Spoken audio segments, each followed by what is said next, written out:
चलते ही मुझे जो है एकदम से खांसी आने लगती है। तो क्या करना चाहिए? ये यहाँ पर जो है कुछ। आप उज्जाई प्राणायाम करते रहें। आपको खांसी इसलिए आ रही कि आपकी कहीं रुकावट है, इसलिए हाँ, नस। रहता है ना, कफ रहता है गले में। हाँ, तो जी, वो धीरे धीरे खुलेंगी, उसको बंद नहीं करना, करना जरूर है। धीरे जी, धीरे करें, जी। थोड़ी देर रुकें, पर हाँ, करना जरूर है। बहुत से लोग रुकावट आती तो करते नहीं है, पर करना जरूर है, करते हाँ, रहिए, नहीं, ठीक। मैं करता हूँ, लेकिन लेकिन मतलब कई समय से करने के बाद भी जो है, गले में एकदम से खाँसी आने लगती है। शुरू किया और खाँसी आई।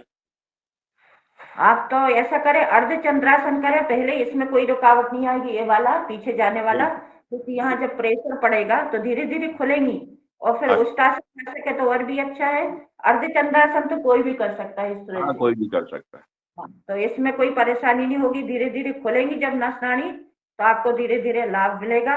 और दूसरी बात यह है कि जो पतंजलि की बाम आती है वो बहुत अच्छी होती है, उसकी उसकी मसाज भी करें इससे। अच्छा, जी, हाँ, जी। तो वो भी बहुत लाभकारी है। और बाकी सब आसन तो मैं अच्छे से कर लेता हूँ, काफ़ी समय से कर रहा हूँ, लेकिन उज्जाई तो हालाँकि मैंने बहुत कोशिश भी नहीं करी, प्रयास नहीं किया कि मैं उज्जाई करूँ, क्योंकि जब क्लास में आता हूँ तो कर लेता हूँ, अदरवाइज़ तो नहीं करता। बाकी आसन तो वैसे भी कर लेते हैं, लेकिन जब योग क्लास को जॉइन करता हूँ, उज्जाई तो तभी करता हूँ, और उसमें भी खाँसी आने लगती तो फिर बंद कर देता हूँ। जी नहीं, कोशिश कर बंधन कर के से भी खाँसी आती ही है। फिर इसलिए अब, ज्यादा से। लेकिन अब आपने बताया है तो अब करूँगा मैं, और सुधार होने के पश्चात आप लोगों को अवगत भी कराऊँगा। जी, मैं ठीक है। बता रही हूँ आपको। आपको जी। ऐसी होती तो ये थायराइड वाली जो गोली है ना, ये हाँ, थायराइड हाँ। रोग के नहीं है, गले के लिए भी है। ये गोली सप्ताह में एक बार जरूर लें, इसलिए दवाइयाँ बताई हैं कि जी, आप सब ये दवाइयाँ जरूर लें, कि हमको जी। पता नहीं अंदर से क्या बिगड़ने वाला है, तो हम इस सप्ताह में एक गोली जरूर लें हर तो कुछ ये जो भी। थायराइड वाली गोली, इस पे थायराइड का ही लिखा हुआ है? लिखा जरूर है, पर ऐसा अच्छा। नहीं है कि सिर्फ थायराइड, क्योंकि थायराइड ये ग्रंथि है यहाँ पे, उससे हाँ, हाँ। स्वास्थ्य के लिए होती है, बाकी ये नुकसान नहीं करेगी। हो सके नुकसान कभी नहीं आप करेगी। थायराइड की छोटी मोटी समस्या हो, वो भी ठीक जी, हो जाएगी। जी, जी।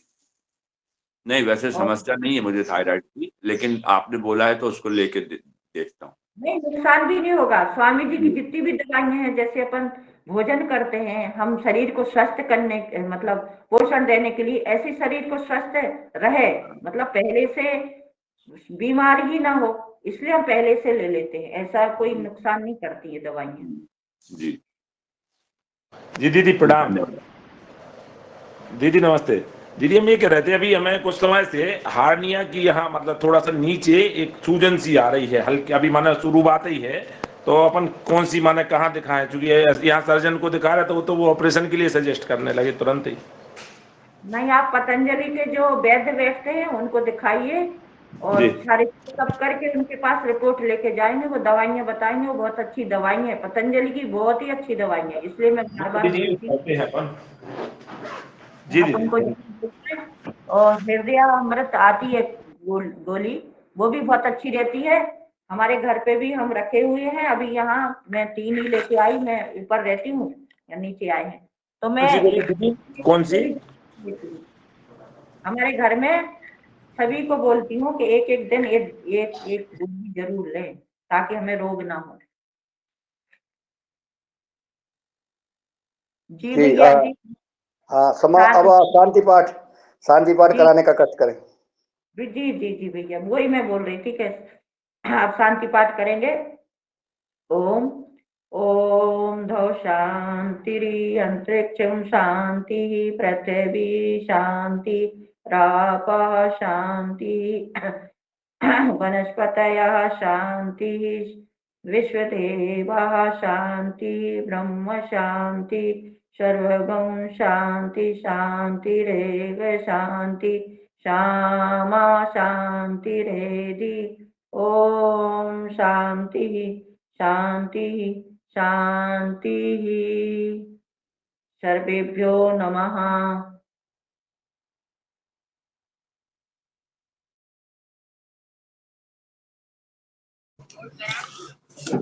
ओम भाई, सभी को ओम जय गुरु, धन्यवाद भाई, सभी को धन्यवाद। जी अगले आदरणीय हेलाल जी सदन में उपस्थित हैं। जी उपस्थित हूँ। संचालन करिए आगे। आप करा दीजिए, उनको आमंत्रित कर लीजिए आज मुख्य अतिथि महोदया को। अभी जी रंजना जी नहीं है इसमें। हाँ जी। आज की मुख्य वक्ता और मुख्य अतिथि आदरणीय डॉक्टर कुसुम भारद्वाज जी, जिनके बारे में हम सब लोग परिचित हैं, योगाहार परिवार परिचित है, कि आपके द्वारा योगाहार कार्यक्रम में डॉक्टर रश्मि झा और अन्य बहनों को, बुद्धिजीवियों को, वैद्यों को, डॉक्टरों को आमंत्रित किया गया और आपने एक घर कार्यक्रम में लगातार हमारे जन कल्याणार्थ समाज का उत्थान कैसे हो, योग, आयुर्वेद, स्वदेशी और प्राकृतिक जैविक खेती का प्रचार प्रसार और इसमें जन जागरूकता कैसे आए, इस विषय पर लगातार आपका योगाहार कार्यक्रम में सहयोग रहता है, सहभागिता रहती है। तो मैं आप इस कार्यक्रम के लिए जो प्रयास कर रही हैं, और हम जब सभी लोग एक हमारा जो 3 साल की ओर बढ़ रहा है योगाहार कार्यक्रम, बिना रुके, बिना किसी गैप के लगातार 3 साढ़े 3 घंटे यह योगाहार कार्यक्रम चल रहा है हम सबकी सहभागिता से। और यह कार्यक्रम स्वैच्छिक रूप से संचालित है, कोई भी व्यक्ति, कोई भी संस्था के द्वारा न चल करके हम सब योगाहार में जो भाई बहन रहते हैं वो सब एक ही परिवार के हैं, एक जैसे हैं, ना किसी का पद की ना किसी के अधिकार की बात रहती है। तो आइए बहन कुसुम भारद्वाज जी, आप आए और हम सबको आज अपना मार्गदर्शन प्रदान करने का कष्ट करें। हमारी आदरणीय डॉक्टर पार्वती बहन जी ने आज की योगाचार्य और बहन जी डॉक्टर कुसुम भारद्वाज जी आज के मुख्य वक्ता हैं, तो आप आमंत्रित करता हूं, आप आए। और बहन जी, आप शर्मा जी बहन जी बनी रहें। जी ओम, धन्यवाद भाई साहब, बहुत बहुत प्रणाम, सदन को प्रणाम और हमारे सब उपस्थित भाई बहनों को सबको प्रणाम मेरा। सबसे पहले तो मैं ये कहूंगी कि मैं अतिथि नहीं हूँ, मैं मुख्य अतिथि नहीं हूँ, मैं परिवार की सदस्य हूँ। और वैसे तो आज का बहुत रूखा विषय है, मैं आज इसको लेना नहीं चाह रही थी, क्योंकि पिछले कुछ दिनों से इतनी सुंदर, इतना आनंदमय वातावरण चल रहा था। हमारे पवन भाई साहब का, आदरणीय पवन सर का जो काव्यमय वातावरण चल रहा था, उसमें इतना आनंद आ रहा था। यद्यपि मैं उसमें प्रत्यक्ष रूप से उपस्थित नहीं हो सकी थी, मुझे दूसरी जगह उपस्थित होना था इसलिए, किंतु उनकी रिकॉर्डिंग सुनी मैंने तो इतना आनंद आया। और एक वाक्य उनके द्वारा बोला गया कि मैं ये प्रस्तुत करने जा रहा हूँ, सोचा कि कुछ टमाटर और अंडे देखते हूँ क्या मिलता है, ऐसा मैंने सुना। उसी समय मेरे दिमाग में आया कि नहीं सर, टमाटर और अंडे नहीं, लगातार आपके ऊपर तो पुष्पों की वर्षा होगी और हो रही है और आगे भी होती रहेगी। तो इस प्रकार उनका जो काव्यमय व्यक्तित्व है उसको भी जाना और बहुत ही आनंद आया। तो उनसे कहने की इच्छा हो रही थी कि आपके ऊपर पुष्प की वर्षा होगी, अंडे और टमाटर तो कहाँ छोड़ दीजिए उनके। तो बहुत सुंदर, बहुत सुंदर। बहुत सुंदर। ये सेंटेंस मैंने सुन लिया था, रिकॉर्डिंग मैंने सुनी थी, तो उनका ये वाक्य मैंने सुना था, तो मुझे लगा मन का बहुत, हालांकि वो बड़ी नम्रता से उन्होंने इस बात को बोला था, बड़ा अच्छा लगा। आज वो उपस्थित नहीं है और फिर भी हमारी जो इस योगाहार प्रोग्राम की मजबूत जीवनी शक्ति हमारी रंजना बहन, जिन्होंने मुझे आदेश दिया आज का कार्यक्रम दोनों महिलाओं के द्वारा करने के लिए, और वे स्वयं आज उपस्थित नहीं है, ये मैं देख रही हूँ। ऐसा लग रहा है मुझे, वो शायद आज कहीं व्यस्त वो होगी। योग क्लास ले रही हैं वो। एक अच्छा, क्लास है योग, जो प्रशिक्षण शिविर चलता है उसमें जी, आज जी, वो जी। क्लास ले रही हैं। जी जी। अच्छा, चलिए ठीक है। तो अब मैं आज का जो विषय है उस पर कुछ थोड़ा सा प्रकाश डालूंगी, ऐसा जो मेरा अपना विषय है। होम्योपैथिक चिकित्सक मैं हूँ, और होम्योपैथी चिकित्सा क्या है, क्योंकि होम्योपैथी चिकित्सा के बारे में अभी भी जनसामान्य को, हालांकि बहुत अधिक इसका प्रचार हो रहा है, बहुत लोग मानने लगे, परंतु फिर भी बहुत सी भ्रांतियां हैं, बहुत गलत धारणाएं हैं। और हमारे जो एलोपैथिक चिकित्सक गण हैं उसमें तो इसको मान्यता वो देते ही नहीं है। बहुत कम डॉक्टर्स ऐसे हैं, बहुत कम ऐसे चिकित्सक हैं जो इसके रहस्य को समझ सके हैं। इसकी जो फिलॉसफी है, इसका जो बेस है, आधार है, उसको जिन्होंने समझा है वो इसको मान रहे हैं। और कई लोग तो मानने के मतलब पता समझने के बाद भी चूंकि उसको मानने के लिए तैयार नहीं होते हैं, उसको बहुत अलग दृष्टिकोण से देखते हैं। हमारा जो मेडिकल डिपार्टमेंट से जो आयुष विभाग है उसमें हमारी भारतीय चिकित्सा पद्धतियों को जो शामिल किया गया है, उसमें पूरे आयुष मतलब आयुर्वेद, योगा, यूनानी, सिद्धा और होम्योपैथी। तो अब हमारी वैसे तो गवर्नमेंट की तरफ से भी और कई मंत्रियों की तरफ से भी मैंने सुने हैं उनके वक्तव्य वहां सदन उसमें विधानसभा में और इनके, कि वो होम्योपैथी को बहुत अधिक महत्व देने लगे हैं और उनके अपने अनुभव बताते हैं। परंतु जन साधारण में काफी गलत धारणाएं हैं, या कहना चाहिए वो अगर उसको मान भी रहे हैं, ले भी रहे हैं होम्योपैथिक मेडिसिन, तो उसके बारे में उनको सही जानकारी नहीं होती है। क्योंकि मेरे पास कई लोगों के, कई पेशेंट्स के भी कई ये भी आते हैं तो वो बताते हैं, बोलते हैं, तो समझ में आता है कि उसके असली तत्व को ये लोग नहीं समझते हैं। तो मैं भी आज थोड़ा सा, हो सकता है मेरे अपने इस योगाहार ग्रुप में तो बहुत से चिकित्सक जुड़े हुए हैं, बहुत से डॉक्टर्स हैं, सब बड़े विद्वान लोग हैं और बहुत सारी बातें वो जानते भी होंगे। मैं नहीं कहती कि मैं जो आज बता रही हूँ, परंतु फिर भी कई भाइयों को, कई लोगों को मतलब जैसे नहीं उसका आभास, उसके तत्व को नहीं जान रहे हैं। इसलिए मैं जो गलत धारणाएं हैं, जो भ्रांतियां हैं, उनको मैं थोड़ा दूर करने की कोशिश करूंगी। तो सबसे पहले तो मैं ये बता दूं कि होम्योपैथी जो है वो, उसके जो जनक हैं वो है doctor Christian Friedrich Samuel Hahnemann. Doctor Hahnemann के नाम से जाने जा रहे हैं और 1755 में उनका जन्म हुआ था। जर्मनी के वो रहवासी थे।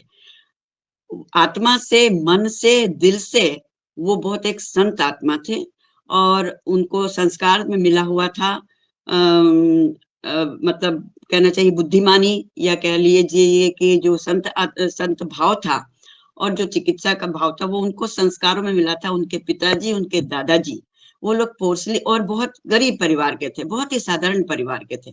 उनके पिताजी और उनके दादाजी जो है वो पोर्सलिन पेंटर थे, अर्थात जो चीनी मिट्टियों के जो बर्तन बनते हैं उसके ऊपर पेंटिंग करते थे। और वहीं पर उसी परिवार में इनका जन्म हुआ था 1755 में। ईश्वर जब कुछ देना होता है प्रकृति को, तो वो इस प्रकार अपने अपने तरीके से कोई विद्वानों को जन्म दे देती है और उन विद्वानों को इतने कष्ट में जन्म देती हैं कि उस कष्ट से, उन तकलीफों से, उन परेशानियों से में भी उनको जूझने की उनमें एक आदत होती है या एक उनका स्वभाव होता है। तो ये भी डॉक्टर हैनीमैन भी गरीब परिवार में जन्मे। 10 भाई बहनों के बीच में ये 7वें या 8वें समथिंग नंबर के थे, परंतु इतने ब्रिलियंट थे, इतने बुद्धिमान थे कि 10-12 वर्ष की उम्र में ही इन्होंने बहुत सारी भाषाओं का ज्ञान प्राप्त कर लिया। पढ़ने के लिए इनके पास साधन नहीं थे, किंतु जब ये जो भी स्कूल में इनको दाखिल किया गया, वहां के टीचर्स ने, वहां के शिक्षकों ने जब इनकी बुद्धिमत्ता जानी तो उन्होंने इनको काफी हेल्प करी, बहुत मदद करी और इनको आगे अच्छे से पढ़ने के लिए भेजा। उनकी तो लाइफ हिस्ट्री बहुत लंबी है और बहुत रोचक भी है और बहुत ज्ञानवान भी है, परंतु मैं अभी वहां ज्यादा नहीं जाऊंगी। तो जब इनको वहां शिक्षक ने इनको भेजा कहीं मेडिकल कॉलेज में पढ़ने के लिए और एक लेटर लिख के दिया, साथ में इनके पिताजी ने इनको 10 पेंस दिए, मतलब जिनको अपन कहते हैं या आप कह लीजिए, अब उतना तो मुझे उसकी कन्वर्शन नहीं मालूम, 10 रुपए दिए और एक पत्र दिया। पत्र तो इनके शिक्षक ने इनको दिया और पिताजी ने कहा कि बेटा तुम जाओ, परंतु जीवन में इस बात को याद रखना कि किसी भी बात को बिना टेस्ट किए विश्वास नहीं करना। ये बात उन्होंने अपनी लैंग्वेज में उनको बोली थी कि किसी बात पर जब तक उस पर तुम विश्वास टेस्ट ना कर लो तब तक विश्वास नहीं करना। ये सेंटेंस, और वो अपने शिक्षक का पत्र लेके ये गए, ड्रेसडन गए और वहां फिर इन्होंने मेडिकल की पढ़ाई चालू की। 20 साल की उम्र में उन्होंने एमडी कर लिया और एक बहुत ब्रिलियंट, बहुत एक अच्छे चिकित्सक बन गए। वहां पर फिर एक हॉस्पिटल में इनको सर्विस भी मिल गई और वहां ये अपनी रोजी रोटी कमाने लगे, साथ में इनका विवाह भी हो गया, उसी बीच में सब कुछ हो गया। परंतु 2-3 साल तक, 4 साल तक इन्होंने वहां पर कार्य किया और ये वो सब एलोपैथिक ट्रीटमेंट किया करते थे, तो देखा कि हम जो मरीजों को मेडिसिन देते हैं, औषधियां देते हैं, वो ठीक नहीं होते, बल्कि साथ साथ कुछ दूसरी भी बीमारियां उनके साथ पैदा हो जाती है और कुछ समय के लिए वो ठीक होते हैं, कुछ दिनों के बाद वो पुनः आ जाते हैं। तो इनके अंदर एक सेंस जागा कि नहीं, मैं जो ये काम कर रहा हूँ ये बहुत गलत कर रहा हूँ, मैं सही काम नहीं कर रहा हूँ और ऐसे में मानव जीवन के साथ में खिलवाड़ कर रहा हूँ, तो मैं अब ये एलोपैथिक चिकित्सा नहीं करूंगा। फिर एक बात और थी कि उन दिनों में मलेरिया, स्कारलेट फीवर और बहुत सारी इस प्रकार के जो बुखार थे वो फैले हुए थे, बड़ी बीमारियां फैली हुई थी। 18वीं 17वीं शताब्दी की ये बात है, 18वीं। और जिस प्रकार आजकल इस जो चल रहा है माहौल हम देख रहे हैं मेडिकल साइड में, चिकित्सा के क्षेत्र में, कि प्रोफेशनलिज्म ज्यादा हो गया है, सब अपनी जो एथिक्स को तो भूल गए हैं चिकित्सक, और व्यापार जैसा बना लिया है। तो वही कुछ वातावरण उन दिनों में भी था और जब इन्होंने ये सब देखा तो उसको इन्होंने छोड़ देने की का सोचा कि मैं ये नहीं करूंगा, मैं ये चिकित्सा का व्यवसाय नहीं, चिकित्सा का काम नहीं करूंगा, क्योंकि मैं सही काम नहीं कर रहा हूँ। पर चूंकि इनको अपनी रोजी रोटी तो कमाना थी, तो चूंकि इनको 10-12 भाषाओं का ज्ञान हो चुका था, तो वो लाइब्रेरी में इन्होंने अपना सर्विस ज्वाइन कर ली और वहाँ भाषा की चूंकि भाषा ज्ञान था, तो पुस्तकों का ट्रांसलेशन करने लगे। ट्रांसलेशन करते समय एक क्यूलेंस मटीरिया मेडिका एक बुक थी, वनस्पति जगत का, वनस्पतियों की बुक्स का ये ट्रांसलेशन कर रहे थे।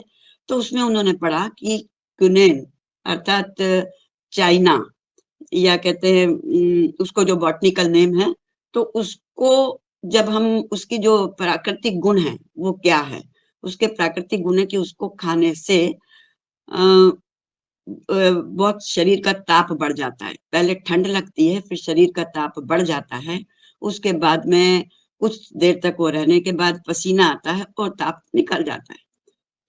अब ये जब उनका जो उन्होंने देखा कि ये कुलेंस अपना इसमें चाइना जो कुनेन है उसमें ये गुण है, उसके जो प्राकृतिक गुण है उस औषधि के, उस वेजिटेबल्स के उस जो प्राकृतिक गुण इस प्रकार के हैं। और उन दिनों में मलेरिया फीवर बहुत भयंकर रूप से फैला रहता था और मलेरिया के लिए कुनेन दी जाती थी। तब इनका विचार आया, इनका सिक्स्थ सेंस जागा कि मलेरिया जो बुखार है वो कुनेन देने से ही दूर होता है और कोई चीज देने से दूर नहीं होता। और उसके लिए पीछे तर्क क्या था कि कुनेन चूंकि कड़वी होती है इसलिए बुखार उतर जाता है। तब इनका विचार आया कि यदि कुनेन के कड़वेपन के कारण बुखार उतरता है तो फिर कोई भी कड़वी चीज देने से बुखार उतर जाना चाहिए, तो मलेरिया बुखार दूसरी कोई कड़वी चीज देने से क्यों नहीं उतरता। तब इनको ये दिमाग में आया कि सबसे पहले इन्होंने, जो इनको पिताजी की बात याद आई कि अगर कोई थॉट दिमाग में आता है तो उसको आप पहले टेस्ट करिए कोई बात। और तर्क उन दिनों में चिकित्सकों के बीच में यही था, क्योंकि इन्होंने कई लोगों से पूछा, कई चिकित्सकों से पूछा कि भाई आप इसके पीछे क्या लॉजिक लगाते हैं, क्यों कुनेन से ही बुखार उतरता है। तो लॉजिक यही था कि भाई वो कड़वे के कारण। इन्होंने कुनेन का बार उसकी छाल का काढ़ा बना के और पी गए। 4 लीटर का 1 गिलास भर के काढ़ा उसको पी गए और देखा कि वही सेम सिम्टम्स इनको आ गए, इनको शिवरिंग हुई, बुखार आया और उसके बाद में थोड़ी देर के बाद पसीना आया, स्वेटिंग हो गया और बुखार उतर गया। बार बार उसको टेस्ट किया, फिर अपनी पत्नी पर, अपने बच्चों पर, अपने फ्रेंड सर्कल पर, सबको इन्होंने इस प्रकार से देके टेस्ट किए। फिर उन दिनों में जो और भी औषधियां जो उपयोग में की जाती थी उनको भी इन्होंने वेजिटेबल उसको काढ़ा बना के अपने ऊपर टेस्ट करते गए। और कुछ दिनों के बाद ये इस सिद्धांत को इन्होंने बना लिया कि जो औषधि के असली गुण हैं, जो स्वस्थ मनुष्य जिन औषधियों को लेने के बाद जो लक्षण आते हैं, वही लक्षण औषधि का सूक्ष्मीकरण, सूक्ष्म रूप देने से, वो उसी औषधि को देने से वो लक्षण दूर होते हैं। तो मलेरिया के लिए क्विनोन मलेरिया बुखार क्यों दूर करता है, इस सिद्धांत को प्रतिपादित किया कि जो औषधि जो वेजिटेबल जो अपना मतलब वनस्पति जो औषधीय गुण युक्त वनस्पतियां हैं, उनके जो ओरिजिनल गुण हैं, उससे जो स्वस्थ मनुष्य के ऊपर जो लक्षण आते हैं, वो लक्षण जब बीमार व्यक्तियों को आएंगे तो वही औषधि का सूक्ष्म रूप, शुद्ध रूप देने से वो दूर हो जाएंगे। ये सिद्धांत इन्होंने प्रतिपादित किया और बनाया नियम कि समा समय समयति, cure likes cure, like cures likes, means जो हमारे आयुर्वेद का भी सिद्धांत है, आयुर्वेद का भी यही सिद्धांत है कि कांटे से कांटा निकलता है, क्षमा समय समयति। तो इस प्रकार इन्होंने ये जब उसको प्रचारित करना चालू किया, बोलना चालू किया, तो ये आप लोग अच्छी तरह से सब जानते हैं कि कोई भी आविष्कारक कभी भी साधारण रूप से ऊपर नहीं आया है। जिस भी ने कोई नई जो धारा से, जो एक रोड चल रही है, जो एक धारा चल रही है, उससे विपरीत अगर गए तब उसका बहुत ज्यादा तिरस्कार होता है, बहुत अपोजिशन होता है। वही बात हमारा आज वर्तमान समय में भी चल रही है। हमारे महाराज जी, पूज्य प्रभु रामदेव जी, हमारे आचार्य बालकृष्ण जी, जो इतना अनुसंधान करके सारे कार्य कर रहे हैं इतना समाज को, और ये चिकित्सा जगत में इनके खिलाफ सब वातावरण चल ही रहा है, वो सब आप लोग जान रहे हैं।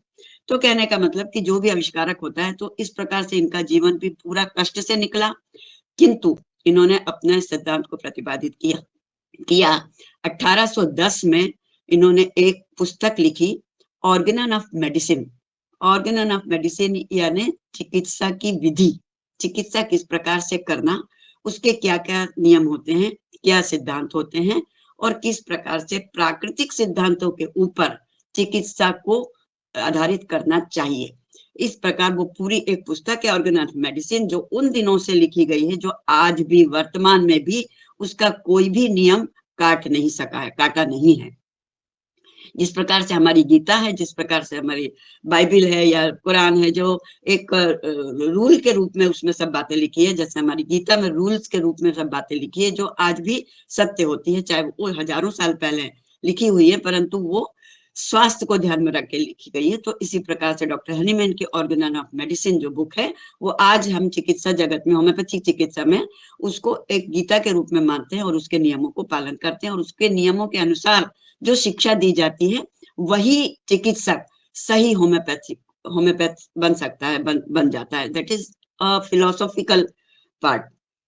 अब मैं आऊंगी, तो ये तो मैंने, चूंकि वो हम जनक है, वैसे एक बात हम लोगों के दिमाग में विचार और आता है कि ये 250 साल पहले की का इन्वेंशन है, 300 साल कह लीजिए, 1755 की 1800 की शताब्दी में। परंतु जो हमारे यहाँ का ज्ञान, आयुर्वेद का ज्ञान जो बाहर चला गया, जो नष्ट कर दिया गया, जो चोरी चला गया, कहीं से न कहीं से समा समय समयति की जो नियम है वो वहीं से निकल के आया। और इन्होंने जो भी पुस्तक का जो अनुवाद किया, वो हो सकता है कि वो मटीरिया मेडिका कहीं किसी प्रकार से हमारे आयुर्वेद के सिद्धांत को वहां प्रतिपादित कर रही होगी। तो दैट इज डिफरेंट सब्जेक्ट है। अब मैं आती हूँ कि ये जो होम्योपैथी है किन सिद्धांतों पे बनी है। तो होम्योपैथी चिकित्सा पद्धति प्राकृतिक सिद्धांतों पर आधारित है। प्राकृतिक सिद्धांत कैसे, कि स्वस्थ मनुष्य जो होता है, वो यदि प्रकृति के विरुद्ध चलता है तो वो बीमार होता है, क्योंकि शरीर के अंदर एक चिकित्सक बैठा हुआ है, और वो चिकित्सक कभी भी अपने अंदर गंदगी नहीं चाहता। हमारे अंदर किसी भी प्रकार का विचारों के रूप में गंदगी या शारीरिक रूप में गंदगी नहीं चाहता, इसलिए वो उसे हमेशा दूर करने की कोशिश करता रहता है। क्योंकि हम प्रकृति, मानव शरीर जो है वो प्राकृतिक है, वो प्रकृति का बनाया हुआ है, और प्रकृति के अनुरूप जब हम चलेंगे तभी हम स्वस्थ रह सकेंगे। प्रकृति के अनुरूप चलना मतलब नॉट ओनली कि भाई हमारा यही जीवन, हमारे पूर्वज भी अगर हमारे उन्होंने भी कुछ गलती की है, तो वहां से भी जो उनकी गलतियां जो उनके लिए परमानेंट बन गई हैं, वो हमारी संतानों में आ जाती है। मतलब वो जो रोग के जो जीवाणु है, जीन्स के रूप में, वो आगे भी बढ़ते चले जाते हैं। इस प्रकार से जनरेशन से बीमारियां चल रही है। तो जो क्रॉनिक डिजीजेज जिसको हम कहते हैं, बीमारियां हैं वो संतान से जनरेशन में आगे आगे चली जाती है। तो इस प्रकार से प्राकृतिक रूप से रहना छोड़ चुके हैं हमारा मानव जो जगत है, और चूंकि वो इसीलिए सारे रोग हो रहे हैं। अब ये मुख्य रूप से जो होम्योपैथिक तो जो भ्रांतियां हैं वो भ्रांतियों को लेके मैं उसको बात को एक्सप्लेन कर देती हूँ। भ्रांतियां क्या है? सबसे पहले तो जो जनरल पब्लिक में तो जो भ्रांतियां हैं वो अलग बात है, परंतु वैज्ञानिकों में या चिकित्सकों के बीच में या मेडिकल चिकित्सा क्षेत्र में जो भ्रांति है, खास करके स्पेशली एलोपैथिक डॉक्टर्स जो बोलते हैं कि this is not a scientific system, मतलब इसका कोई वैज्ञानिक आधार नहीं है। तो हम कहेंगे कि विज्ञान तो प्रकृति पर ही आधारित है। जो सिस्टम, जो चिकित्सा पद्धति, चाहे होम्योपैथी हो, चाहे आयुर्वेदिक हो, चाहे योग हो, चाहे सिद्धा हो, चाहे यूनानी हो, ये सब पद्धतियां जो है प्रकृति के सिद्धांतों के अनुरूप बनी हुई है, प्रकृति के सिद्धांतों पर चलती है। तो ये तो वैज्ञानिक है ही। विज्ञान हम किसको कहते हैं? विज्ञान का मतलब ही होता है कि विशेष ज्ञान या जो प्राकृतिक घटनाएं हैं उनका अध्ययन करके उनके ऊपर उनको एक्सपेरिमेंट्स के द्वारा उनको सिद्ध करना, उनको प्रमाणित करना, नॉट ओनली सिद्ध करना, उनको प्रमाणित करना। जो प्राकृतिक घटनाएं हैं उनको प्रयोगों के द्वारा प्रमाणित करना और बार बार उनको ऑब्जर्वेशन करके, बार बार प्रयोग करके उनका फिर से प्रयोग करना, अवलोकन करना, यानी आप उसको एक्सपेरिमेंट करना एंड ऑब्जर्वेशन करना। और जब वो सिद्ध हो जाती हैं, जब वो मानी जाती है, तब उसको विज्ञान की भाषा दी जाती है। विज्ञान की परिभाषा का यानी वैज्ञानिक उसको कहा जाता है। तो जो हमारी होम्योपैथिक चिकित्सा पद्धति है वो पूर्ण रूप से वैज्ञानिक है, क्योंकि वो प्राकृतिक सिद्धांतों पर आधारित है। दूसरा, उसमें जो औषधीय तत्व होते हैं, औषधियां इसमें होम्योपैथी चिकित्सा पद्धति में औषधियां 6 तरीके से बनती है, 6 साधनों से बनती है। वेजिटेबल, मिनरल्स, केमिकल्स और आपका ये एसिड्स और एंट्रोब्रोबुलिया, मतलब चंद्रमा, सूर्य शक्ति, चंद्र शक्ति, इन सब से। तो इनको सब पर पहले, इन सबको पहले स्वस्थ मनुष्यों के ऊपर एक्सपेरिमेंट किया जाता है, और वो स्वस्थ मनुष्य के द्वारा जो बताया जाता है उन सिम्टम्स को नोट किया जाता है, और उसके बाद फिर उसको उन बीमारियों के लिए प्रयोग किया जाता है। तो ये वो हो गया, एक्सपेरिमेंट्स हो गए। फिर इसको एक बार नहीं, बार बार प्रयोग किया जाता है, बार बार एक्सपेरिमेंट किया जाता है और उनका ऑब्जर्वेशन किया जाता है, और उसके बाद उस मेडिसिन को सिद्ध किया जाता है। तो ये तो आज की बात नहीं है, इतने वर्षों से चल रही है, और लगभग 2-2.5 हजार मेडिसिन इसमें है होम्योपैथी में। तो एक तो ये कि किस प्रकार ये साइंटिफिक हम इसको कहेंगे। 2010 में बहुत ज्यादा, अभी 2010 में इसमें मेडिकल काउंसिल ने मेडिकल काउंसिल ने खासकर को इसको अवैज्ञानिक करके बहुत ज्यादा तूफान मचाया हुआ था। तब बॉम्बे के IIT ने केमिकल इंजीनियरिंग विभाग के वैज्ञानिकों ने होम्योपैथिक स्टोर से बिना बताए, मतलब कुछ मेडिसिन खरीदी, और उन्होंने अपने वहां पे इलेक्ट्रॉनिक जो भी उनके इंस्ट्रूमेंट्स होते हैं, मतलब IITians ने उसको टेस्ट किया, तो ये जाना कि जितना ज्यादा उसको बारीक, जितना ज्यादा डाइल्यूट करके उसको ऊपर शक्ति पहुंचाई जाती है, उतना ही ऊपर जाने के बाद भी उसमें औषधीय तत्व रहते हैं, यानी ये परमाणु सिद्धांत पर काम करती हैं। इस कारण इनकी मात्रा बहुत सूक्ष्म होती है, बहुत कम दी जाती है, और हमारे शरीर में भी जो हार्मोन्स हैं वो परमाणु सिद्धांत पर ही काम करते हैं। आजकल आप सुन रहे होंगे कि सारी बीमारियों का मुख्य कारण क्या है? Hormonal disturbance. और हार्मोनल डिस्टरबेंस, हार्मोन जो है बहुत कम मात्रा में निकलते हैं और बहुत सूक्ष्म रूप से काम करते हैं। तो हमारा जो योग है वो संपूर्णता से काम करता है, आयुर्वेदिक संपूर्णता से। तो इसी प्रकार से होम्योपैथी भी टोटालिटी में काम करती है। ये केवल रोग का उपचार नहीं करती, रोगी का उपचार डॉक्टर करती किशोर दुबे जी, डॉक्टर किशोर दुबे जी प्लीज आप अपना म्यूट कर लें। डॉक्टर किशोर दुबे जी, जी धन्यवाद जी। डॉक्टर तो होम्योपैथिक चिकित्सा पद्धति रोग का नहीं, रोगी का उपचार करती है ना, उसकी संपूर्णता का उपचार करती है, टोटालिटी का उपचार करती है। और रोगी कहाँ है? रोगी शरीर में नहीं है, रोगी दिमाग में है, रोग मानसिक है। और इसका ये भी है, तो वो और जब पहले दिमाग में, मस्तिष्क में जब रोग उत्पन्न होता है ना, तो रोग कैसे उत्पन्न होता है? मस्तिष्क में विचारों से। तो जहां दुर्विचार आए, जहां गलत विचार आए, जहां ये हमारी गीता में जो कहा है कि 5 प्रकार के दोष दूर हो जाना चाहिए, वो 5 प्रकार के दोष हम इतने आसानी से तो दूर होते नहीं है, तो वो मानसिक रूप में रहते हैं और फिर वही धीरे धीरे धीरे धीरे हमारे शरीर पर लक्षणों के रूप में आते हैं। तो इस प्रकार जो ये होम्योपैथिक चिकित्सा है, वो पूर्ण रूप से टोटालिटी से काम करती है, संपूर्णता से शरीर के ऊपर काम करती है। फिर अब तो ये तो पूर्ण रूप से वैज्ञानिक है, इसको सिद्ध किया जा चुका है और अब तो सब चिकित्सकगण भी मानने लगे हैं। फिर कुछ और जो भ्रांतियां हैं, अब जो जनरल भ्रांतियां, जो जनरल लोगों के बीच में भ्रांति है, वो मैं बताती हूँ। सबसे पहले ये भ्रांति है कि इतनी छोटी छोटी सी गोलियां होती है, इतने 3 या 4 गोली आप दे देते हैं, तो वो कैसे फायदा करेगी इतने बड़े शरीर में? हम एलोपैथी का तो इतनी बड़ी बड़ी गोलियां लेते हैं, तब जाके आराम होता है। तो देखिए, ये छोटी गोलियां केवल मेडिसिन लेने का एक साधन है। असली होते हैं वो डाइल्यूशंस और वो ट्रैचुरेशंस। डाइल्यूशंस यानी आपने देखा होगा कि वो जो लिक्विड होता है, वो लिक्विड उन गोलियों में डाला जाता है। गोलियां तो शुगर ऑफ पिल्स रहती है, वो लैक्टोज शुगर होती है, और उसमें वो होम्योपैथी वो जो डाइल्यूशन है वो डाला जाता है। वो डाइल्यूशन क्या होता है? असली जो डाइल्यूशंस हैं वो बनते हैं जो ये 6 साधन बताए मैंने, तो उनमें जो वेजिटेबल्स, जो औषधि पदार्थ होते हैं, उनका क्रूड फॉर्म, उनका पहले सब तो निकाला जाता है और उसके बाद उसको अल्कोहल में मिलाकर ट्राइचुरेशन और डाइल्यूशन और चक्कसन, मतलब उसको घोटने की प्रक्रिया से और हिलाने की प्रक्रिया से उसको शक्तिकृत किया जाता है।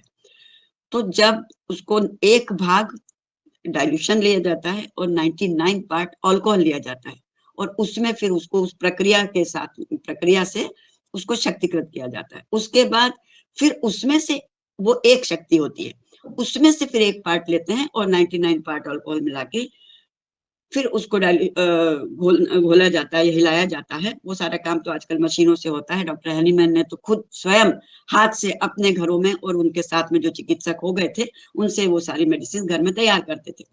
तो इस प्रकार एक के बाद एक वो शक्ति बढ़ती जाती है। नक्स्वामी का 30, फिर 200, फिर 1M, फिर 10M, फिर CM, LM, इस प्रकार से शक्ति बढ़ती है। जितना जाते जितनी वो शक्तिकृत होती जाती है, उतनी वो उसकी शक्ति बढ़ती जाती है और वो शरीर पर क्रॉनिक बीमारियों में उतनी ही उस प्रकार से सिंगल डोज या बहुत कम मात्रा में मेडिसिन दी जाती है।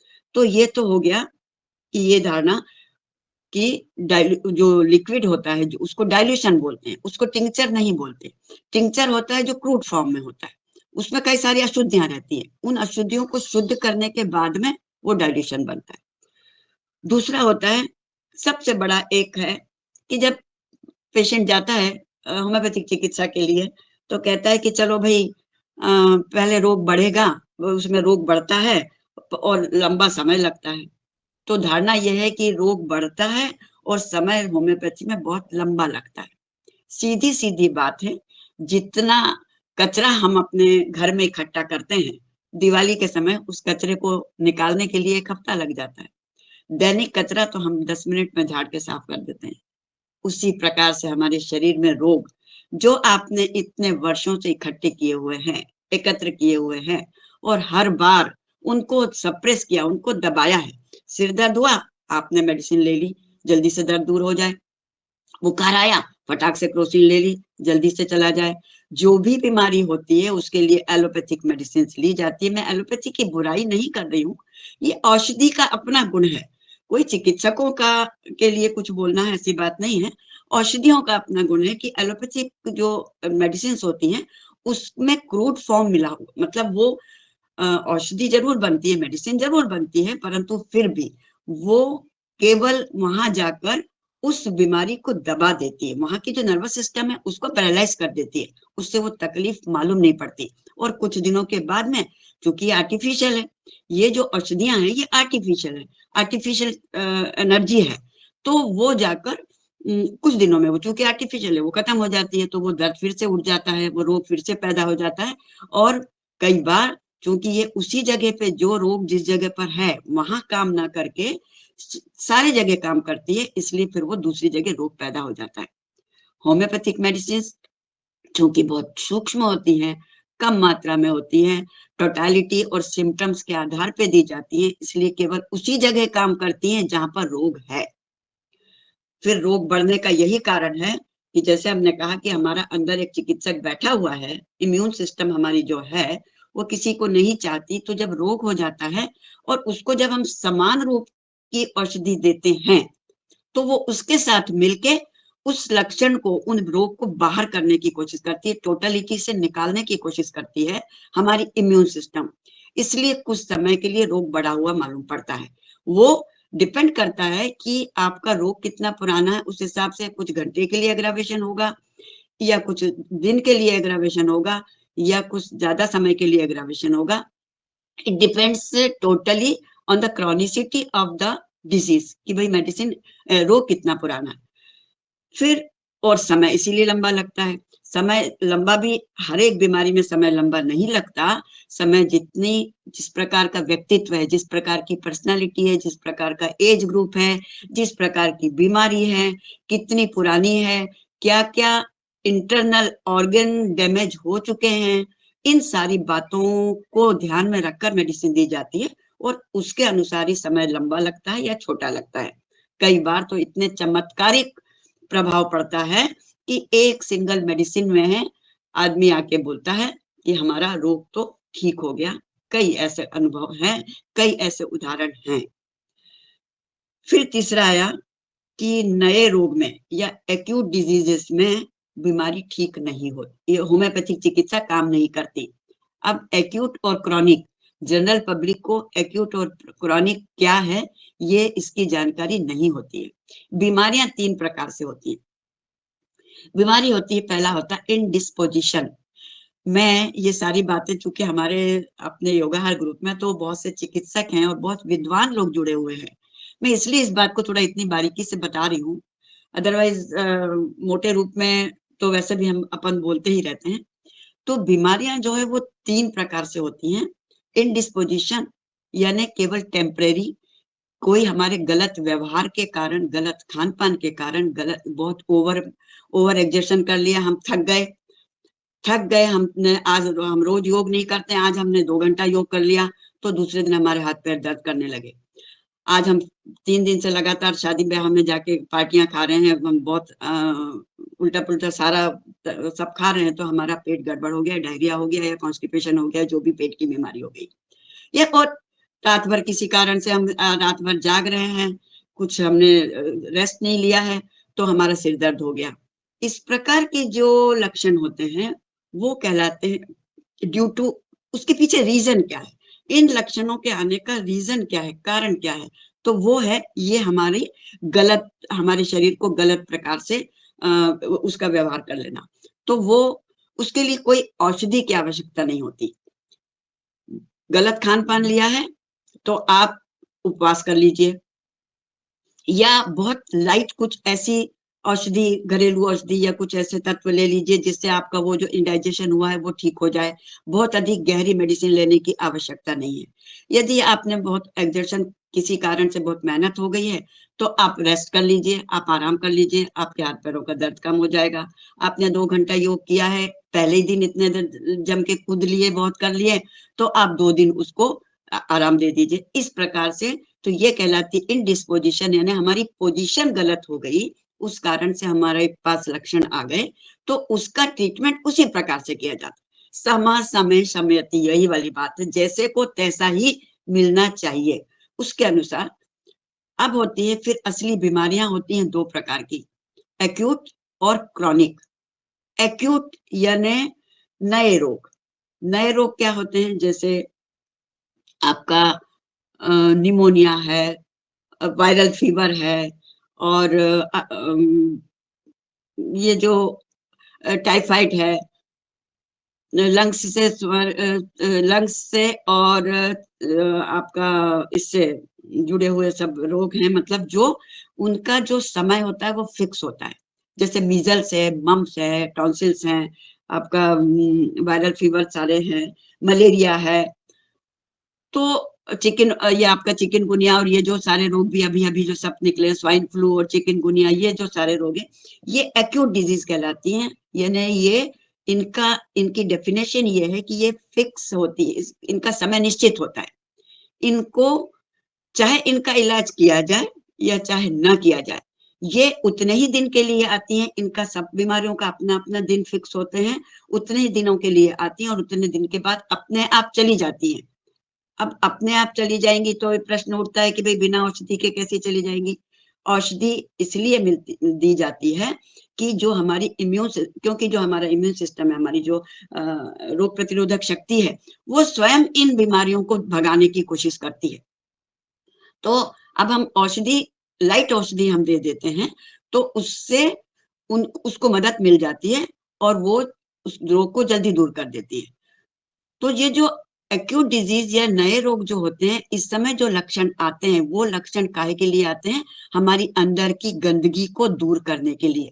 जो शरीर में ज्यादा गंदगी इकट्ठी हो गई है उसको भगाने के लिए ये लक्षण आते हैं, एक्यूट लक्षण, और वो अपने आप चले जाते हैं। अब अगर इम्यून सिस्टम कमजोर है, हमारी रोग प्रतिरोधक क्षमता कमजोर है, तो वो रोग कुछ ना कुछ नुकसान करके चला जाएगा। वो एक्यूट डिजीज चली जाएगी परंतु कुछ नुकसान कर जाएगी। जैसे आप लोग जानते होंगे, आरंभ में पहले मीजल्स में चिकन पॉक्स वगैरह हुआ करता था तो किसी की आंख खराब हो गई, किसी के कान खराब हो गए, किसी भी प्रकार का नुकसान हो गया, परंतु 1 महीने के बाद में, 27 दिन के बाद में वो चिकन पॉक्स और चेचक ये सब चले जाते थे। निमोनिया 1 हफ्ते में चला जाता है, टाइफाइड फीवर 3 हफ्ते में चला जाता है। और टाइफाइड फीवर का 1 हफ्ते के बाद, जब कंटिन्यूअस फीवर होता है तो 1 हफ्ते के बाद उसका टेस्ट पैथोलॉजी में पॉजिटिव आता है, उसके पहले आता ही नहीं है। तो अब ये एक्यूट डिजीज जो है उसको कहा गया है, ऐसी जो धारणा है कि नए रोगों में, एक्यूट डिजीज में होम्योपैथिक चिकित्सा काम नहीं करती, ये एकदम गलत है। होम्योपैथी, जैसा कि मैंने बताया कि एक्यूट डिजीज अपने आप चली जाएंगी, तो आप एलोपैथिक मेडिसिन लेके उसको सप्रेस कर देते हैं, उसके लक्षणों को दबा देते हैं। जो गंदगी निकलना बाहर चाह रही है वो गंदगी दब जाती है और उसके बाद में बहुत साइड इफेक्ट्स बाद में होते हैं। चिकन पॉक्स में, मीजल्स में, निमोनिया में यदि एंटीबायोटिक्स दे दिए जाते हैं तो बाद में लंबे समय तक डायरिया हो जाता है, लंबे समय तक फीवर, इंटरनल फीवर हो जाता है जो कि निकलता ही नहीं है। तो ऐसे कई सारे साइड इफेक्ट्स हो जाते हैं। तो यहाँ होम्योपैथिक चिकित्सा इस जगह पर इम्यून सिस्टम को मजबूत करने का काम करती है और जल्दी उस रोग को दूर करने के लिए सहायक होती है। टाइम तो उतना ही लगेगा, समय तो उतना ही लगेगा, क्योंकि वो बीमारी जो है अपना समय लेकर ही जाती है, परंतु किसी प्रकार का कष्ट नहीं होगा। थोड़ा और साधारण रूप से उन लक्षणों को महसूस करेंगे और साथ में बाद में किसी प्रकार के साइड इफेक्ट्स नहीं होंगे और बाद में कमजोरी नहीं आएगी। आजकल वायरल फीवर इन दिनों में बहुत चल रहा है, सर्दी जुकाम इन दिनों में बहुत चल रहा है, ये चेंज ऑफ सीजन का टाइम है और इस समय में कफ कोल्ड होता ही है। उस कफ कोल्ड को आप नेचुरोपैथी से, उस कफ कोल्ड को आप होम्योपैथिक चिकित्सा से, उस कफ कोल्ड को योगा से, प्राणायाम से, नींबू पानी लेकर और आपका भाप लेकर और गरारा करके इस प्रकार से उसको साफ कर दीजिए, वो 3 दिन में खत्म हो जाता है। 5 दिन में, ज्यादा से ज्यादा 5 दिन में खत्म हो जाता है। परंतु जनरली लोग फटाफट एंटीबायोटिक ले लेते हैं, वायरल फीवर है करके एंटीबायोटिक लेके और उस बीमारी को और उसके बाद में दिनों तक हेडेक होता है, दिनों तक कॉन्स्टिपेशन होता है, दिनों तक दुनिया भर के साइड इफेक्ट अपने अपने अनुसार सब लोगों, सबकी जितनी जैसी पर्सनालिटी है उस हिसाब से उनके साइड इफेक्ट चलते रहते हैं। तो अब ये जो शंका है, ये जो गलत धारणा है कि एक्यूट डिजीज में काम नहीं करती, एक्यूट डिजीज में ये जादू के समान काम करती है, क्योंकि होम्योपैथी का सिद्धांत ही है रोग को ठीक नहीं करना, रोगी को मजबूत बनाना, रोगी की इम्यून सिस्टम को मजबूत करना, यही होम्योपैथिक चिकित्सा का उद्देश्य है। फिर आता है कि इस पैथी में सर्जरी नहीं है और पैथोलॉजी नहीं है, यानी सर्जरी और पैथोलॉजी का इसमें काम नहीं है। आप सब विद्वान लोग हैं, सब अच्छी तरीके से समझते हैं कि सर्जरी और पैथोलॉजी ये चिकित्सा की पद्धतियां नहीं है, ये रोग के निदान की पद्धति है। हर पैथी में कोई भी चिकित्सा की पद्धति है उसमें पैथोलॉजी का सहयोग लिया जाता है कि इंटरनल डिस्टरबेंस कितना हुआ है, रोग कितना पुराना है, किस प्रकार के लक्षण बढ़ चुके हैं, क्या क्या विकृतियां आ गई हैं ब्लड में, यूरिन में, स्टूल में, टेस्ट में, लंग्स में, हार्ट में, क्या क्या विकृतियां आ चुकी हैं, उन विकृतियों को जानना पैथोलॉजी का काम है, विकृति विज्ञान का काम है। तो वहां केवल रोग का निदान होता है, रोग का ट्रीटमेंट नहीं होता। अब ये एक साधन है जो कोई भी चिकित्सा पद्धति इसका उपयोग कर सकती है और करती है। तो इसी प्रकार से होम्योपैथी में भी इस चिकित्सा पद्धति का उपयोग होता है जब डिजीज क्रॉनिक होती है, जब बीमारी पुरानी होती है। बीमारी पुरानी वाली बात मेरी छूट गई, जो एक्यूट डिजीज का मैं बोल रही थी, जो 3 प्रकार की बीमारियां होती है कि इंडिस्पोजिशन, एक्यूट एंड क्रॉनिक। अब तो जैसा मैंने बताया कि एक्यूट डिजीज तो चली जाती है अपना समय लेके, परंतु क्रॉनिक डिजीज चोर के समान आती है। एक्यूट डिजीज डाकू के समान आती है और क्रॉनिक डिजीज चोर के समान आती है। चुपचाप धीरे धीरे जगह बनाती है शरीर में घुसने का और पता नहीं चलता। छोटे मोटे लक्षण होते हैं, उन छोटे मोटे लक्षणों को हम नजरअंदाज कर देते हैं, उनके लिए कुछ भी ऐसी मेडिसिन ले लेते हैं जिससे वो लक्षण टेम्परेरी थोड़े दिनों के लिए चला जाता है, थोड़े दिनों के बाद में दूसरे बीमारी के साथ में फिर पैदा हो जाता है, दूसरे लक्षणों के साथ पैदा हो जाता है। इस प्रकार बढ़ते वो इतना बड़ा रूप ले लेती है कि फिर वो ठीक होने की उसमें, क्योंकि उसका समय निश्चित नहीं है, क्रॉनिक डिजीज का समय निश्चित नहीं है, वो एक बार आने के बाद नहीं जाती, वो लाइफ के साथ ही जाती है। अस्थमा जीवन के साथ जाता है, ट्यूबरकुलर जीवन के साथ जाती है। ट्यूबरकुलर के लिए तो आजकल काफी ट्रीटमेंट अब तो सब निकल गया है। और आपका डायबिटीज, आपका ब्लड प्रेशर, ये जो सारे जो बीमारियां हैं ये जीवनों तक रहती है और जीवन के साथ जाती हैं। तो इनको कहते हैं क्रॉनिक डिजीज। जैसे इसलिए हम बोलते हैं कि एक्यूट तो डाकू के समान आती है, आते हल्ला मचाती हुई आएगी, उतने ही समय तक रहेगी, उसको जो काम करना है करेगी, वो चली जाएगी। परंतु क्रॉनिक डिजीज चोर के समान आती है, एक बार घुस गई शरीर के अंदर तो बिना ट्रीटमेंट के निकलेगी नहीं। तो ये है क्रॉनिक और एक्यूट में अंतर। और इसीलिए ये वाली भ्रांति है कि एक्यूट डिजीज में फायदा नहीं होता, लंबी बीमारियों में ही फायदा होता है। परंतु ये तो अब चल रहा था अपना बात कि पैथोलॉजी तो ये एक सहायक पद्धति है जिसके कारण हम इन क्रॉनिक डिजीज में किस प्रकार की विकृति अंदर आ चुकी है वो जान ली जाए, उसके अनुसार फिर औषधि दी जाती है, चाहे वो फिर एलोपैथी में दी जाए, चाहे आयुर्वेद में दिया जाए, चाहे होम्योपैथी में दिया जाए, या जहां भी सभी सब्जेक्ट।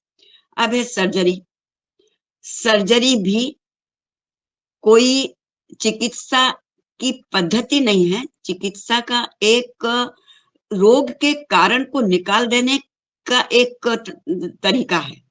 यानी रोग इतना बढ़ चुका है कि अंदर सिस्ट बन गई, अंदर गांठें बन गई, अंदर अल्सर्स हो गए, आपके और भी किसी भी प्रकार की ऐसी विकृतियां अंदर शरीर में हो चुकी हैं जिनको निकाल के काट के निकालना बहुत आवश्यक है, अदरवाइज वो दूसरे प्रकार का नुकसान करेंगे।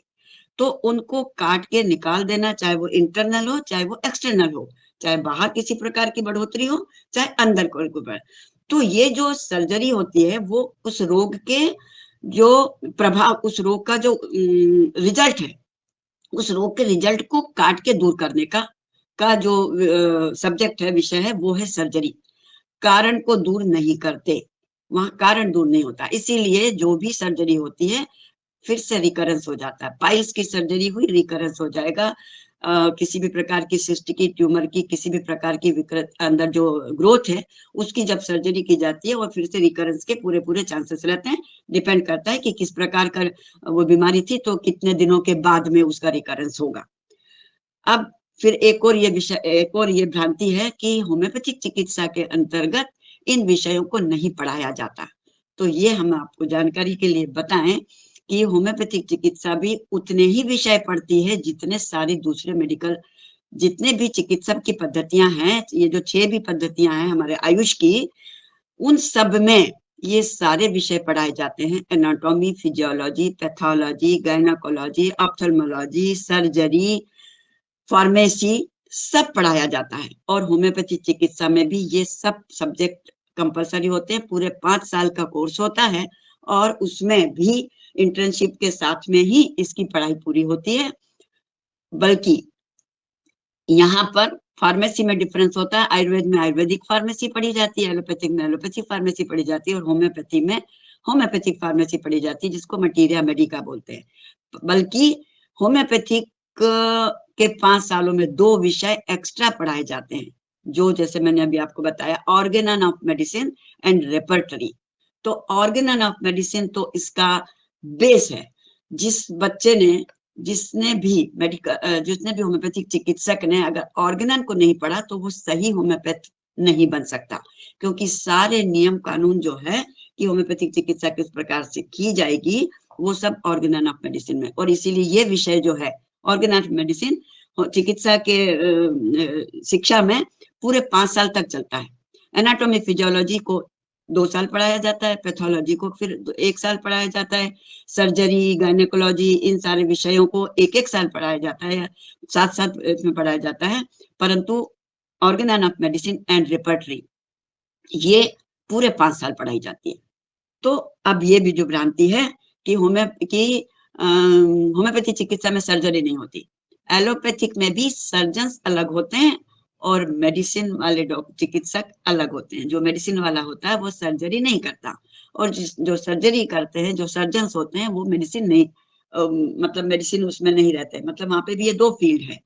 तो अब सर्जरी, एक होम्योपैथी चिकित्सक भी सर्जन बन सकता है यदि उसमें वो आर्ट है, क्योंकि चिकित्सा जो है वो आर्ट और विज्ञान, आर्ट और साइंस दोनों है।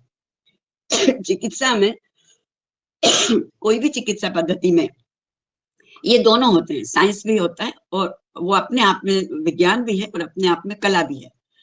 विज्ञान सिद्धांत होते हैं, थ्योरी होती है, और कला उस थ्योरी के अकॉर्डिंग चलना होता है, उस एक्शन का होना, मतलब उस थ्योरी के अकॉर्डिंग आपको क्या एक्शन करना है वो होती है कला।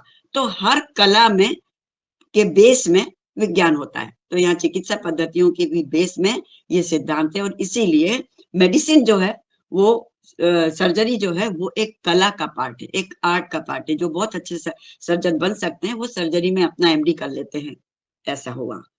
अब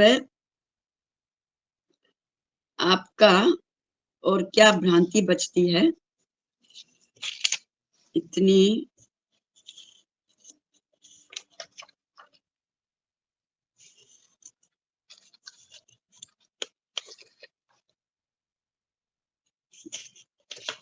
ये भ्रांतियां हैं। अब अगर तो यहाँ कहने का मतलब कि जो ये हमारे जो आयुष के अंदर जो पूरे 6 जो दिए हुए हैं, आयुर्वेदिक, योगा, यूनानी, सिद्धा और होम्योपैथी, ये भारतीय चिकित्सा पद्धतियां आज से नहीं, पूर्व काल से हजारों वर्ष पूर्व से चल रही हैं। और इनको अब वर्तमान समय में जो भी नेतृत्व आए हैं, हमारे योग गुरु, हमारे सरकार में भी, गवर्नमेंट में भी जो नेतृत्व कर रहे हैं, वो इन चिकित्सा पद्धतियों को बहुत आगे बढ़ाने के लिए प्रयत्नशील हैं। उसके बावजूद, जैसे कि फिर आप लोग अच्छे से हम लोग समझते हैं इस बात को कि दोनों शक्तियां रहती हैं, देव शक्ति और दानव शक्ति। प्रकृति के आरंभ से देव और दानव दोनों रहे हैं, वो हमेशा रहेंगे, कभी समाप्त नहीं होंगे। परंतु देवताओं को अपने सिद्धांतों से, अपने अनुशासन के अनुसार काम करना होता है, और वो करते रहते हैं, मानव समाज को लाभ मिलता रहता है। तो इस प्रकार ये सब चिकित्सा पद्धतियां भी जो हमारी भारतीय चिकित्सा पद्धतियां हैं, जिसमें आपके ये एक्यूप्रेशर, एक्यूपंक्चर, मालिश, मसाज। अच्छा, एक बात और बताएं कि जो हमारी ऑर्गेनन ऑफ मेडिसिन है, मतलब हनीमैन साहब के द्वारा जो लिखी हुई गीता है या पुस्तक है, उसमें इन सारी पद्धतियों का विवरण है सूत्र के रूप में, बाद में, क्योंकि उसके 3 पार्ट हैं। पहले पार्ट में ये बताया है कि चिकित्सक का क्या उद्देश्य है, और ये ऑर्गेनन ऑफ मेडिसिन उन्होंने केवल होम्योपैथ के लिए नहीं लिखी है, उन्होंने चिकित्सा जगत के लिए लिखी, चिकित्सकों के लिए लिखी है। कि चिकित्सकों को किस प्रकार का काम करना चाहिए। उसका पहला ही रूल है कि चिकित्सक का ये उद्देश्य होना चाहिए कि इस ईश्वर ने, इस परमात्मा ने जिस कृति को बनाया है, अर्थात मानव कृति को जो बनाया है, वो मानव कृति उसने स्वस्थ बना के भेजी है। तो उस स्वस्थ में यदि किसी प्रकार का रोग आता है तो चिकित्सक का कर्तव्य है कि उस अस्वस्थ व्यक्ति को पुनः उसी रूप से स्वस्थ कर दे जिस प्रकार से ईश्वर ने उसे भेजा है। ये उसका पहला नियम है। और ये नियम केवल होम्योपैथिक चिकित्सा के लिए नहीं, ये पूर्ण चिकित्सा, क्योंकि उन दिनों में जो वातावरण चल रहा था वो वातावरण इस प्रकार से चिकित्सा जगत में था कि बड़ा दयनीय था, बहुत बुरी बुरी तरीके से ट्रीटमेंट हुआ करते थे। तो वो सब देख के ये जो हनीमैन का जो संत हृदय था ये बहुत द्रवित हो चुका था, इसलिए उन्होंने चिकित्सकों के लिए पुस्तक लिखी। फिर दूसरी बात की चिकित्सकों को कितना नॉलेज होना चाहिए, कैसा नॉलेज, प्रकृति का नॉलेज होना चाहिए, प्राकृतिक नियमों का नॉलेज होना चाहिए, उसको स्वयं अपने आप को स्वस्थ कैसे रख सके उसका नॉलेज होना चाहिए। ये सारी बातें उन्होंने दी है। उसके बाद क्या है, बीमारियों का नॉलेज होना चाहिए कि बीमारियां किस प्रकार से होती है, कैसे होती है, क्यों होती हैं, क्या क्या, बहुत सारे उसके पीछे बहुत सारे भी रीजन है, बहुत सारे कारण बताए हैं कि बीमारियां कैसे कैसे हो जाती। और फिर तीसरा पार्ट है कि उन बीमारियों को, किस प्रकार की बीमारी को आप किस प्रकार से ठीक करना है। वहां पे इनक्योरेबल भी आया है। इनक्योरेबल मतलब ऐसी बीमारियां जो ठीक नहीं हो सकती, परंतु वो ठीक क्यों नहीं हो सकती, क्योंकि वो आप गलत तरीके से आने के बाद में आपने अपने आप को उतना जाके बिगाड़ लिया। तो उन इनक्योरेबल को भी कैसे ट्रीट करना, कैसे आराम देना उस मनुष्य को, उस मनुष्य की आत्मा को, ये भी उन्होंने बताया। उसमें ये सारी बातें हैं, एक्यूपंक्चर, एक्यूप्रेशर, हमारा मसाज, आपका आहार, इन सब का वर्णन उन्होंने अपनी इस ऑर्गेनल ऑफ मेडिसिन में दिया है कि चिकित्सकों को किस प्रकार से चिकित्सा करनी चाहिए। अच्छा, जो हमारे आयुर्वेद में वात पित्त कफ के जो दोष हैं, इसी प्रकार के 3 प्रकार के दोष होम्योपैथी में है, सोरा, सिफिलिस एंड साइकोसिस। तो सोरा यानी मानसिक बीमारी, इचिंग, मेंटल इच इज सोरा। फिर साइकोसिस यानी बहुत ज्यादा बढ़ोतरी, यानी बहुत ज्यादा वृद्धि, कोई भी जिस प्रकार की वृद्धि हो जाती है, सिस्टेट ट्यूमर है, ये जो भी वृद्धि हो गई वो हो गई साइकोसिस। और सिफिलिस यानी डिस्ट्रक्शन, यानी कोई घाव हो गए बहुत गहरे और इस प्रकार की कि जहां पे पूर्ण रूप से मतलब नुकसान हो गया शरीर का, तो वहां है सिफिलिस। तो सोरा, सिफिलिस, साइकोसिस, और ये तीनों सोरा, सिफिलिस, साइकोसिस मानसिक है। सोरा मीन्स सुपरफिशियल, मानसिक इच, हमने गलत लिए तो वहां सोरा है। वो गलत विचार, वो सोरा जब डीप जाएगा, जब गहरा जाएगा, धीरे धीरे धीरे धीरे, तो वहां पे साइकोसिस होगा, यानी वृद्धि। हमारा स्वभाव होता है हम ये भी इकट्ठा कर लें, हम वो भी इकट्ठा कर लें, हम आज ये ले लें, आज वो ले लें, हमारे पास इतना पैसा हो जाए, हमारे पास इतना धन हो जाए, ये सारी बातें, मतलब जो हमारा विचार कलेक्शन का जब हो जाता है तभी हमारे शरीर में कलेक्शन होता है, तभी हमारे शरीर में गलत सेल्स का कलेक्शन होना चालू हो जाता है और सिस्ट बन जाती है, ट्यूमर बन जाते हैं, मानसिक मेंटल ब्रेन ट्यूमर हो जाते हैं, मतलब इस प्रकार से। तो ये है। देन सिफिलिस यानी जब हमारी प्रवृत्ति किसी को हानि करने की होती है, हम दूसरों का नुकसान कर, दूसरा का कोई अच्छा कोई कर रहा है तो हम उसको देख नहीं सकते, हमारे अंदर ईर्ष्या पैदा हो जाती है, हमारे अंदर लालच पैदा हो जाता है, हम मारने काटने की इच्छा करने लगते हैं, दूसरे का मतलब नुकसान करने की चाहत हो जाती है, दैट इज कॉल्ड सिफिलिस।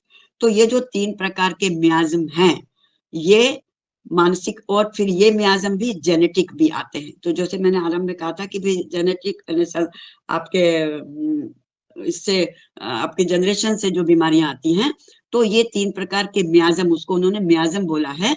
मियाज्म का वो शब्द होता है कि गंदगी, तो क्रूड भाषा में मैं बता रही हूँ, गंदगी है ना। तो इस प्रकार के जो वैचारिक गंदगी जब आ जाती है तभी शरीर में रोग उत्पन्न होता है, और शरीर में जो लक्षण दिखाई देते हैं वो तो बहुत बाद में दिखाई देते हैं। रोग तो बहुत पहले आरंभ हो चुका है हमारे यहाँ, हमारे शरीर में रोग बहुत पहले आरंभ हो चुका है। उसके बाद धीरे धीरे धीरे धीरे वो कभी एक्यूट के रूप में आता है, फिर एक्यूट को जब हम बार बार सप्रेस कर देते हैं तब फिर वो क्रॉनिक बन जाता है, और क्रॉनिक बनने के बाद में फिर वो ठीक नहीं होता। फिर जो ये भ्रांति है कि ये भी कहते हैं कि भाई चलो होम्योपैथिक मेडिसिन ले लेते हैं, जल्दी ठीक नहीं होंगे तो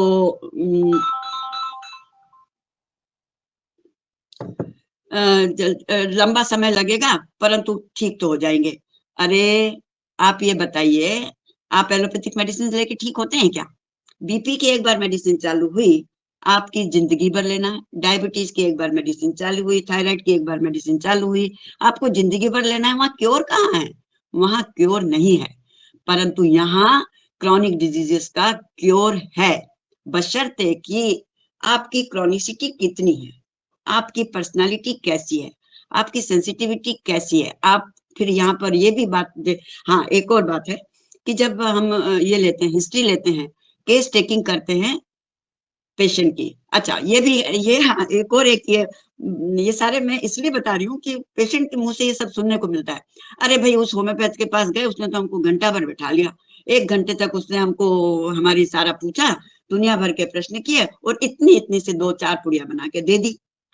देखिए क्या पूछते हैं, क्योंकि केवल आपके ऊपर के लक्षण नहीं देख रहे हैं, वो क्रॉनिक है। आपकी बीमारी अगर पुरानी हो चुकी है, जो आप कह रहे हैं कि हम तो 10 साल से बीमारी को भुगत रहे हैं, तो वो 10 साल से अगर भुगत रहे हैं तो 10 साल तो आपने बीमारी भुगती, तो आप 1 घंटा वहां पे अपनी हिस्ट्री बताने के लिए देने में आपको परेशानी हो गई। क्यों? आपकी हिस्ट्री कितनी पुरानी है?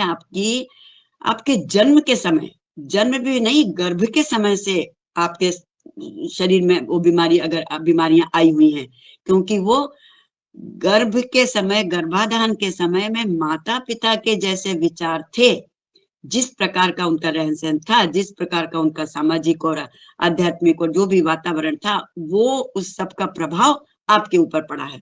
और फिर धीरे धीरे धीरे वो आपके जीन्स में आया और आपकी बीमारी पुरानी हुई। तो इसलिए वो उस समय से लंबी हिस्ट्री इसीलिए ली जाती। फिर आप ठंडे हैं, गर्म हैं, आपकी तासीर किस प्रकार की है, आपका रोग किस समय बढ़ता है, किस समय घटता है, क्या खाने से, क्या पीने से, ये सारी बहुत सारी बातें पूछे। तो इस कारण तो अब आप ये देखिए कि एलोपैथिक में आप 10 साल से 15 साल से ट्रीटमेंट करा रहे थे, आप ठीक नहीं हुए थे, और यहाँ आप आके कहते हैं कि अरे होम्योपैथी चिकित्सा करा लेते हैं, कुछ नहीं तो जल्दी नहीं तो कम से कम ठीक तो हो जाएंगे। देर वहां इतने दिन लगाए, यहाँ समय भी उस हिसाब से लगता है कि कैसी आपकी बीमारी है। तो 1 दिन या 1 हफ्ते या 1 महीना या 3 महीना या 6 महीना या ज्यादा से ज्यादा 1 वर्ष, इतने में बीमारियां ठीक होती हैं। तो यहाँ ये सारी जो भ्रांतियां हैं, उन भ्रांतियों को ही मैंने थोड़ा सा दूर करने की कोशिश की है आप लोगों को सबके बीच में। तो ये बात, एक बात और बताऊं, 2 प्रकार की है, वो भी आप लोगों ने सुना होगा, होम्योपैथिक एंड बायोकेमिक, क्योंकि जनरली इसको भी लोग एक ही समझते हैं। तो homeopathic is different and biochemic is different. Biochemic जो है वो केवल 12 सॉल्ट, वो एक अलग डॉक्टर सुशलर ने उसको निकाला है।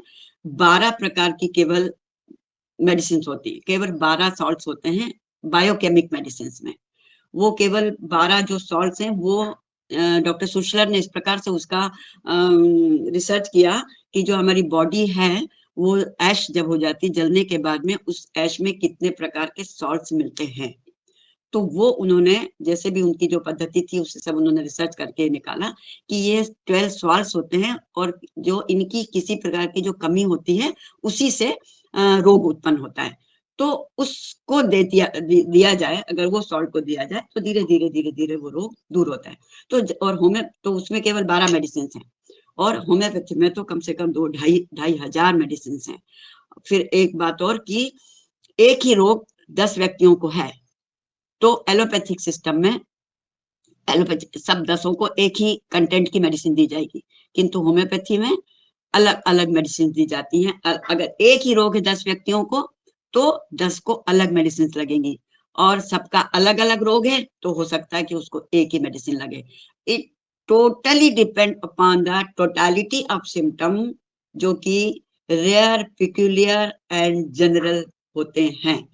और साथ में मेडिसिन का जो सिद्धांत है कि बहुत सूक्ष्म मात्रा में देना, बहुत ऐसे उद्देश्य से देना कि जल्दी रोग ठीक हो जाए, व्यक्ति ज्यादा दिनों तक परेशान ना हो, और साथ में वो खुश रहे। तो अच्छा, फिर जो एग्रावेशन भी होता है, तो जो होम्योपैथिक एग्रावेशन कहलाता है, जिसको चिकित्सक समझता है, उस होम्योपैथिक एग्रावेशन में अगर किसी प्रकार का बढ़ोतरी हुई, पर मानसिक रूप से वो जो पेशेंट है वो ठीक अनुभव करता है। तो जब कभी रोग बढ़ता है तो ये पूछा जाता है कि भाई आपको मानसिक रूप से कैसा लग रहा है, आप अंदर से कैसा फील कर रहे हैं? तो कहता है कि अंदर से तो मुझे अच्छा लग रहा है। It means that is homeopathic aggravation. तो वो सही है कई बार। अच्छा हाँ, एक भ्रांति और है कि होम्योपैथिक मेडिसिन लेते रहो, फायदा नहीं होगा तो नुकसान तो नहीं होगा। ये भी टोटली गलत है। ठीक है, नुकसान नहीं होता, साइड इफेक्ट्स नहीं होते, ये निश्चित है कि साइड इफेक्ट्स नहीं होते, क्योंकि जो औषधि है वो केवल उसी जगह पर जाके काम करती है जहां पर रोग है।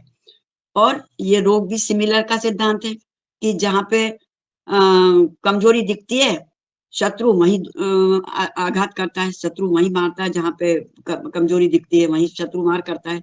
इसी प्रकार से होम्योपैथिक औषधि भी उसी जगह पर केवल जाके काम करती है जहाँ पर रोग है। तो परंतु यदि गलत मात्रा में गलत मेडिसिन, खास करके केमिकल से बनी हुई, एसिड से बनी हुई, मेटल से बनी हुई मेडिसिन को बिना संपूर्णता के जाने, बिना पूरी बात पेशेंट की जाने लगातार लंबे समय तक अगर लेता रहे तो वो नुकसान भी हो जाता है।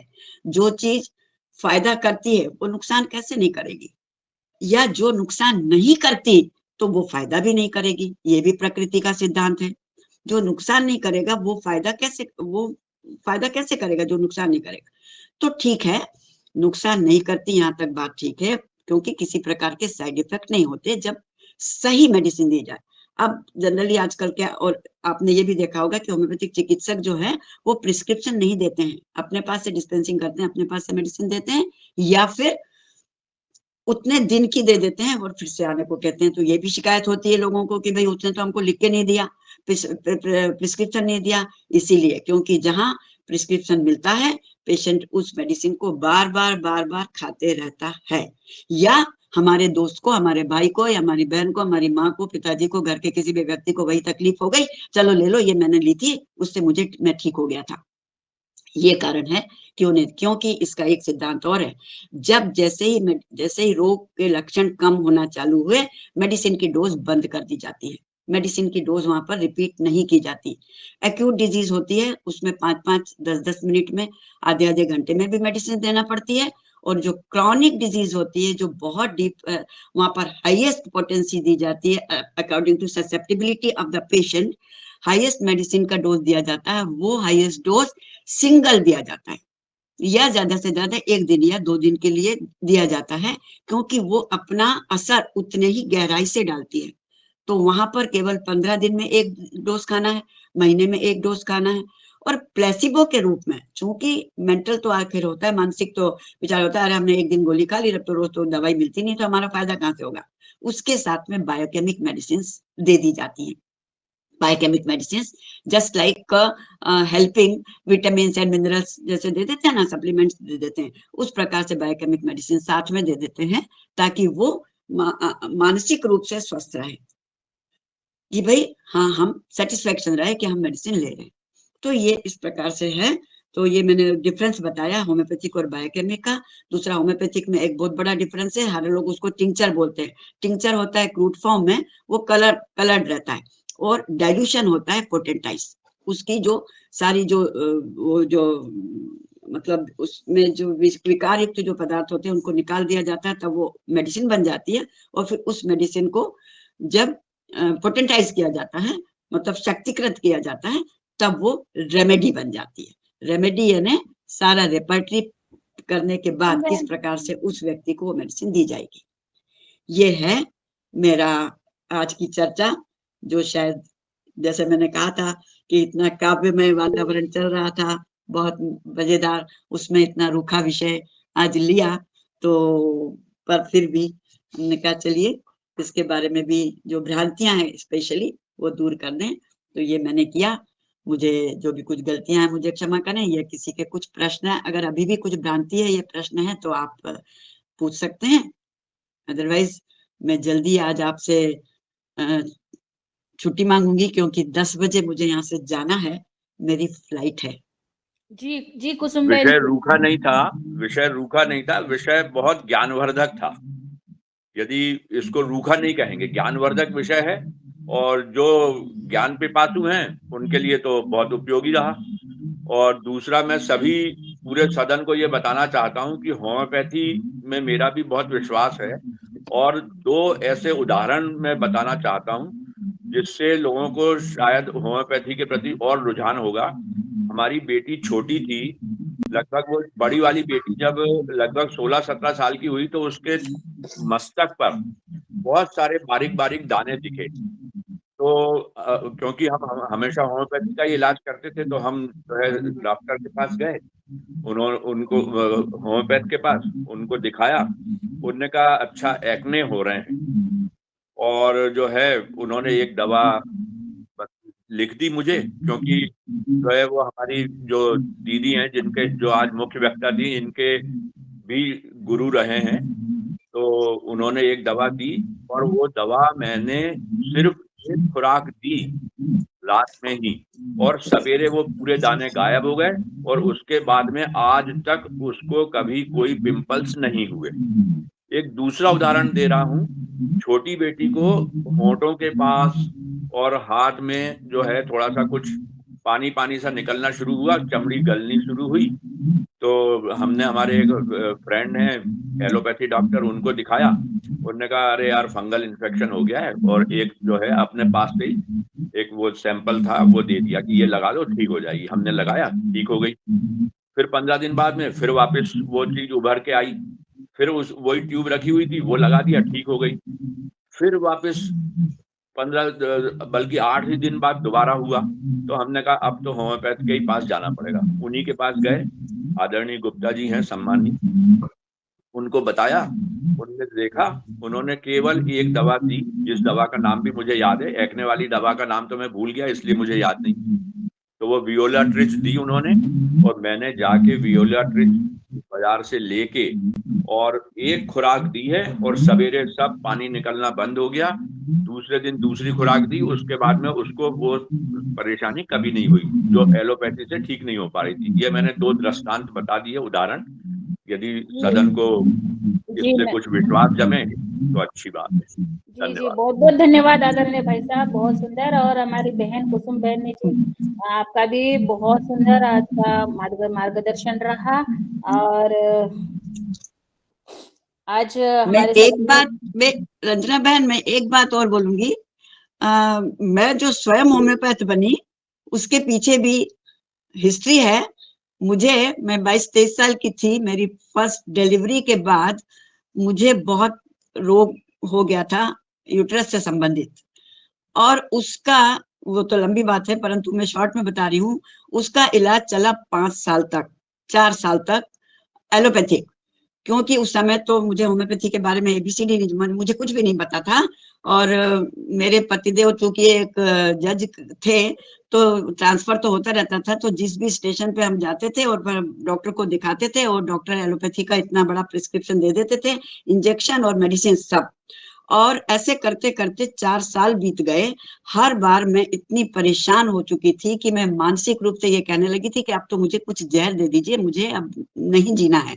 इस हद तक मेरी बीमारी थी यूट्रस में, गर्भाशय में।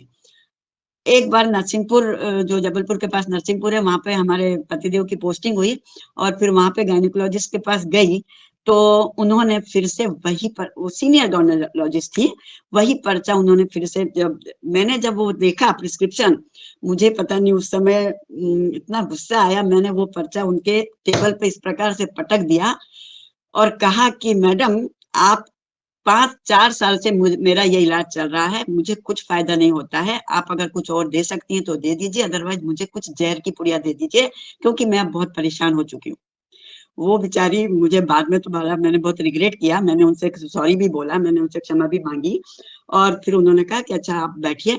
मुझे उन्होंने बैठाया शांति से, उनके पास 2-4 पेशेंट थे, उनको सब देखने के बाद मेरे से फिर बोली, मेरे से पूछा कि क्या हुआ आपको। मैंने बताया, मैंने कहा मेरी फर्स्ट डिलीवरी जब से हुई है उसके बाद से मुझे ये प्रॉब्लम है। उन्होंने कहा बेटा आपका इलाज ही नहीं है यहाँ पर, आपका इलाज एलोपैथी में नहीं है, आपका इलाज होम्योपैथी में है। शी वॉज एलोपैथिक गायनोकोलॉजिस्ट उसने कहा कि आपका इलाज होम्योपैथी में है। मैंने कहा कि क्या होता है वो और कैसे होगा? बोले मेरा फैमिली डॉक्टर, यानी उसने कहा, वो मैडम ने बोला, डॉक्टर ने बोला मेरा फैमिली डॉक्टर होम्योपैथ है, वो जबलपुर में है, मैं आपको उनका एड्रेस देती हूँ, आप उनके पास जाइए और आप ठीक हो जाएंगे। मैं वो लेके आ गई। मैंने अपने पतिदेव से कहा, कौशल जी से, कि ऐसा ऐसा उन्होंने बोला है। तो वो बोले कि अरे वो होम्योपैथी तो अपने खुद ही दादाजी करते थे, तो चलो मेरे पास तो 1-2 किताबें पड़ी हुई हैं, तो वो उसमें से देख के करते हैं। मैंने इनसे कहा, मैंने कहा नहीं, वो किताबों से नहीं, मुझे डॉक्टर के पास जाना है। तो वहीं पर नरसिंहपुर में एक और सीनियर होम्योपैथ थे, इन्होंने कहा चलो वो वर्मा जी हैं, मैं अपन उनके पास चलते हैं। उनके पास जाके उन वर्मा जी ने मुझे 2 पेज भर के, वो ऐसे हॉबी से करते थे, 2 पेज भर के क्वेश्चंस लिख के दिए। बोले कि आप ये इनका आंसर मुझे दे दीजिए और मैं आपको दवा दूंगा। मैंने उसके आंसर दे दिए और आप मानेंगी, उन्होंने मुझे कुल 3 पुड़िया बना के दी। वो 3 पुड़िया लेने के बाद, और 15 दिन के बाद उन्होंने मुझे फिर बुलाया। वो 3 पुड़िया लेने के बाद मैं पुनः एग्जामिनेशन मुझे हो गया, मैं बिस्तर में पड़ गई बिल्कुल। मैंने और बहुत मनी मन में गालियां दी कि ये और क्या पता नहीं होम्योपैथी है जिसने मुझे और पटक दिया। तो उनको बताया, वो बोले कोई बात नहीं, उसको बड़बड़ाने दो, उसको बोलने दो जो कुछ बोल रही है आप उनको। 15 दिन के बाद उन्होंने फिर 3 पुड़िया दी और वो 1 महीने के अंदर में पूर्ण रूप से स्वस्थ हो गई। उस दिन मेरे मुंह से निकला कि ये क्या जादू है, कि इन पुड़िया में क्या जादू है कि मेरी 4 साल बीमारी पूरा ठीक हो गई, अब मैं इसको पढ़ूंगी। तब मेरे मुंह से उसी दिन निकला। तो इन्होंने कहा कि देखो ये 1-2 दादाजी की किताबें रखी हुई हैं, इनको तुम पढ़ा करो। उनको मैंने पढ़ना चालू किया तो मुझे समझ नहीं आया, क्योंकि उसमें ये लिखा था कि इस औषधि लेने से ये रोग होता है, इस औषधि लेने से ये सिम्टम्स आते हैं, इस औषधि लेने से ये होता है। मैंने कहा ये क्या है, ये तो ये था। मैंने कहा मुझे पढ़ना सिस्टमेटिक है, ऐसे नहीं पढ़ना। खैर ईश्वर ने कुछ साथ दिया, कुछ भाग्य बना, हमारा वहां से ट्रांसफर हुआ रायपुर। और रायपुर में होम्योपैथिक कॉलेज था, जहाँ उसी साल 81 की बात है ये, 1981 में उसी साल 5 इयर्स कोर्स चालू हुआ था होम्योपैथी का। तो पता चला, तो मुझे इन्होंने बोला कि तुम्हें पढ़ना है, यहाँ पे होम्योपैथिक कॉलेज है। मैंने कहा हाँ मुझे पढ़ना है। मेरे साथ उस समय मेरी 2 बेटियां थी, एक 7 साल की, दूसरी 3 साल की। और मैंने आनंद फानंद में मैंने कहा मुझे तो पढ़ना ही है। और वहां पे हमने एडमिशन ले लिया। उस जमाने में बड़ी छोटी सी तनख्वाह हुआ करती थी और वहां कॉलेज में डोनेशन भी था। हमने डोनेशन भी, छोटा मोटा डोनेशन भी दे दिया और कॉलेज में एडमिशन ले लिया। और उसके बाद हमने हमारे घर में सूचना दे दी, हमारे बुजुर्गों को, हमारे ससुर जी को। तो हमको बहुत बुरी डांट पड़ी कि अब तुम्हारी अकल, दोनों जने वहां पर बैठ के पता नहीं क्या करते हो, तुम्हारी बच्चों को पालना है या तुमको अब पढ़ना है, तुम बहुत पढ़ी लिखी हो। हमारे पास, मैं ऑलरेडी पोस्ट ग्रेजुएट थी। उन्होंने कहा कोई नहीं, हमारे घर में तुम पढ़ी लिखी बहू हो, हमें अब आगे नहीं पढ़ाना है और तुम इसको छोड़ो, अपने बच्चों को देखो। और वहां तुम उनके साथ में, जज के साथ में बैठी हुई हो, तो तुम वहां पढ़ने जाओगे तो अच्छा मालूम पड़ेगा। अब ये सब उन्होंने, उस जमाने में तो लेटर्स आते थे, उन्होंने पत्र भेजा। पत्र पढ़ के ये थोड़े से इन्होंने बोला क्या करें कुसुम, छोड़ दो। मैंने कहा मैंने तो ओखली में, मैंने यही सेंटेंस बोला, मैंने तो ओखली में सिर्फ दे दिया, मैं अब उखल से नहीं डरूंगी। मैं भैया जी बोलते थे हमारे ससुर को, मैं भैया जी को बता दूंगी कि मैंने क्या किया। और जी जान से पढ़ाई करके मैंने जैसे तैसे, मतलब वो 1 साल निकाला, फर्स्ट ईयर में मैंने, ज्यादा अपने आप को बोलना नहीं चाहिए, मैंने टॉप कर लिया एमपी में। उस जमाने में तो रायपुर वगैरह सब एमपी में ही था। एमपी में मैंने टॉप कर लिया होम्योपैथी सारे कॉलेज में। हमारे कॉलेज के प्रिंसिपल इतने ज्यादा खुश हो गए, उन्होंने तारीफ करके बताया कि देखो, खैर बात तो छोटी। तो उस दिन इस प्रकार से फिर मैंने पूरे 5 साल होम्योपैथी की पढ़ाई करी। मेरे हस्बैंड के बीच में 3 ट्रांसफर हुए, परंतु मैंने पढ़ाई कंटिन्यू में करती रही। और फिर बाद में जब मैंने एमपी में भी टॉप किया, तो जो हमारे कॉलेज के प्रिंसिपल थे, उन्होंने मुझे पढ़ाने के लिए बुला लिया कि आपको तो यहाँ पे आना है। मैंने हालांकि बोल दिया था कि मुझे अब नहीं पढ़ाना है, मैंने बहुत वो सफर किया, मुझे मानव सेवा करना है, मैं अपना बैठ के घर में क्लिनिक करूंगी। पर वो बोले कि नहीं, आपको तो आके कॉलेज में पढ़ाना है। तो देन भोपाल में, वहां मुझे कॉलेज में बुला लिया गया और ये ऑर्गेन ऑफ मेडिसिन सब्जेक्ट ही मैंने पढ़ाया, क्योंकि मुझे यही सबसे प्रिय लगता था। बस ये भी मैंने हिस्ट्री इसलिए बताई कि वो एलोपैथिक गायनिकोलॉजिस्ट ने मुझे होम्योपैथी मेडिसिन दिलवा के ठीक कर दिया। धन्यवाद। जी जी जी, बहुत सुंदर कुसुम बहन, आपने जो कि अपनी बीमारी पर संघर्ष किया और होम्योपैथी को आपने देखा, आजमाया, और ये जो बोल होते हैं वो अनुभव के बोल होते हैं। आपने अनुभव किया तभी आप इतना सुंदर आपने मार्गदर्शन दिया, और आपकी जो जिज्ञासा थी इनमें जो आपने अभ्यास किया, और फिर आप एक परीक्षा उत्तीर्ण होके आपने इनका जो सखोल अभ्यास किया, और आज जो आप हमारे साथ योगहार मंच पर हमें मार्गदर्शन देने के लिए आए, तो आपका मैं बहुत बहुत धन्यवाद और अभिनंदन भी करती हूँ। अब होम्योपैथिक पर अपने जो की अभ्यास किया है उस पर आज हमारे सदन में बहुत सारी मेंबर्स भी हुए हैं, और मैं आपको भी समय जाना है, फिर भी आदरणीय रमेश चंद्र मेहरा जी का हैंड राइज है, हीरालाल भाई साहब का, कल्पना बहन जी का, और चारों हैंड राइज ले लेते हैं फिर एक जी ले लीजिए, ले जी लीजिए। जी आदरणीय मेहरा जी भाई साहब सबसे पहले। जी ओम, सदन को जी ओम। नमन। आज की योग कक्षा बहुत अच्छी रही और हमारे मुख्य वक्ता ने जो होम्योपैथी के संबंध में जानकारी दी है वो बहुत ही ऐसी जो आपने कहा कि होम्योपैथी के संबंध में जो भ्रांति है वो तो आपने दूर की, परंतु जो होम्योपैथी के लाभ हमारे सर ने अभी बताया अनुभव, उसी तरह के अनुभव कुछ मेरे भी हैं और उससे होम्योपैथी पर हमारा विश्वास दृढ़ होता है। पहले जो आपने बात की उसके एक ऐसा है आज जो एलोपैथी है वो एक तरह से व्यवसाय है, और जो हमारी पूर्व पैथी थी जिनको हम अपना प्राचीन ज्ञान कहेंगे उसमें जन कल्याण की भावना थी। अभी एलोपैथी में जन कल्याण की कोई भावना दिखाई नहीं देती, वहां पर केवल व्यवसाय दिखाई देता है, और वो मरीज जो है उनके लिए एक तरह से ग्राहक है और उसको बार बार वो अपने दुकान पर बुलाना चाहते हैं। और हमारा जो पूर्व ज्ञान है वो व्यक्ति को स्वस्थ करके उसको समाज में पुनः अच्छी तरह से जीने की एक प्रेरणा देता है, ऐसा मैं भरोसा करता हूँ, विश्वास करता हूँ, मेरा विचार है। मैं अपनी श्रीमती जी की जब पहली डिलीवरी हुई उस समय उनके पैरों में बहुत सूजन आती है डिलीवरी के समय, उसका कोई इलाज नहीं। इसी तरह से जब दूसरी बार फिर डिलीवरी का मौका है तो फिर सूजन आने लगी। तो हमारे यहाँ पर नर्मदापुरम में एक दादा थे हरणे जी, जो बिल्कुल एक डब्बी बुलवाते थे और एक डायरी। तो वो कहते थे कोई भी उनको कहता था भैया उनके यहाँ जाओगे तो एक तो डिब्बी लेके जाना है और एक डायरी लेके जाना है। हमने कहा ये क्या बात है भाई, तो हम भी पहुंच गए डिब्बी और डायरी लेकर। तो उन्होंने पूरा लिखवाया क्या हुआ कैसा हुआ, वो डायरी हमको दे दी और डिब्बी में थोड़ी छोटी छोटी गोली दे दी, इनको खा लेना। वो इतना चमत्कारिक रहे कि वो सूजन उतर गई, इसके बाद और भी डिलीवरी हुई पर कभी वो सूजन जीवन में नहीं आई। तो इस तरह से वो स्थायी इलाज होम्योपैथी में होता है, और निश्चित रूप से होम्योपैथी जो है, परंतु जन सामान्य में जितना ज्यादा होम्योपैथी का प्रचार प्रसार होना चाहिए था वो नहीं हुआ है। जी ओम, सदन को नमन। जी धन्यवाद। जी धन्यवाद।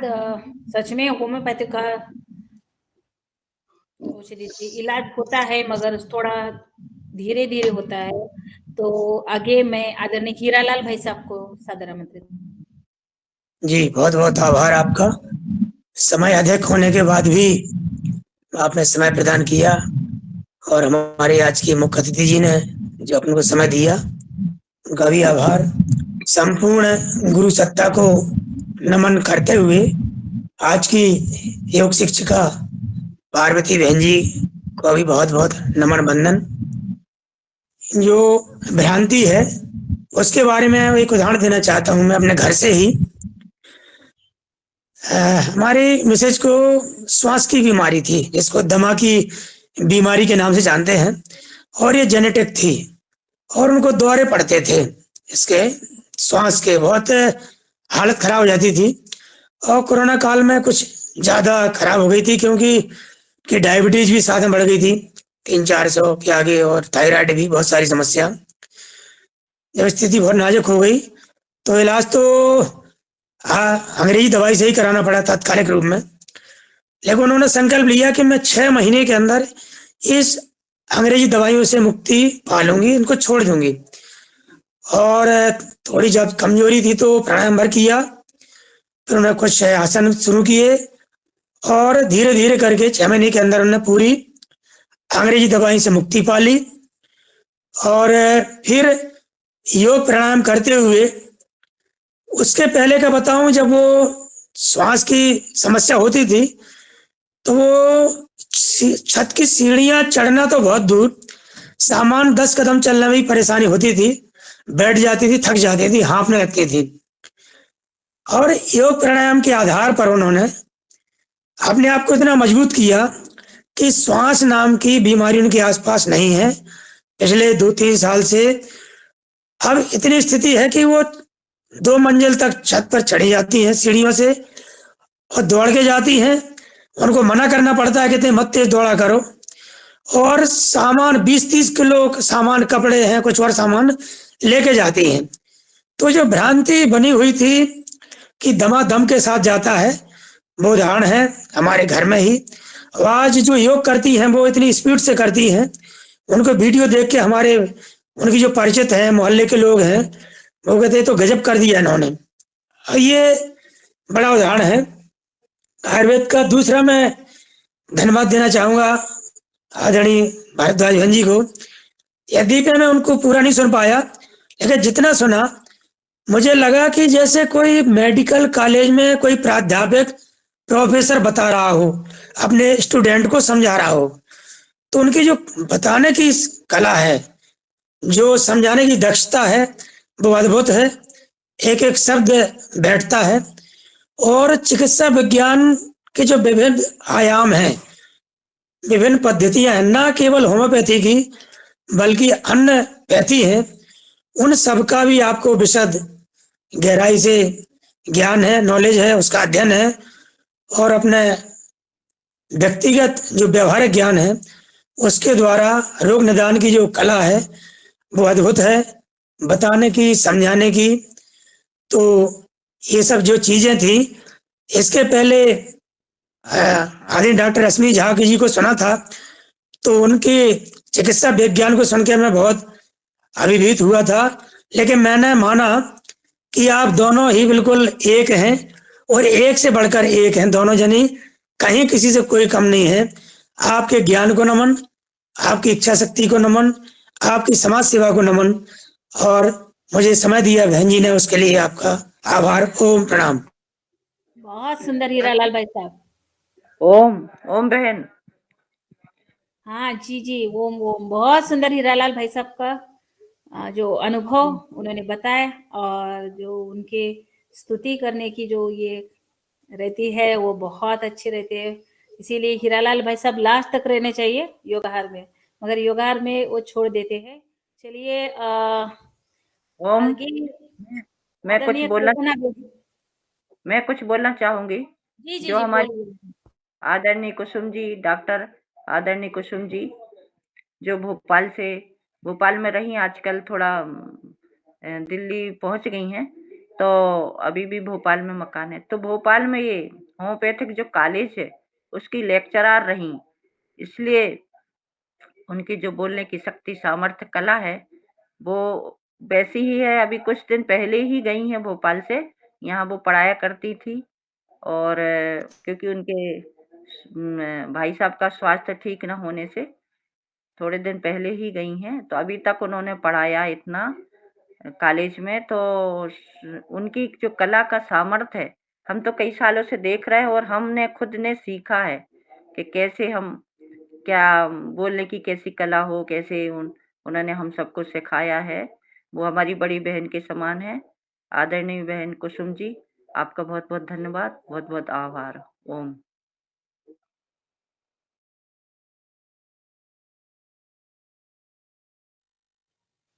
जी जी पार्वती जी और हीरालाल भाई साहब, आप लोगों को बहुत बहुत धन्यवाद। बहुत प्रशंसा के लायक मैं नहीं हूँ, बस जितना थोड़ा सा गुरुदेव की कृपा से जो कुछ मिल जाता है, फिर भी आप लोगों को बहुत बहुत धन्यवाद। आप सब में वो सामर्थ्य है, सब में वो शक्ति है, बस इसीलिए आप सब भी इतना अच्छे से सब बोल सकते हैं और बताते हैं सब। धन्यवाद। जी जी, धन्यवाद।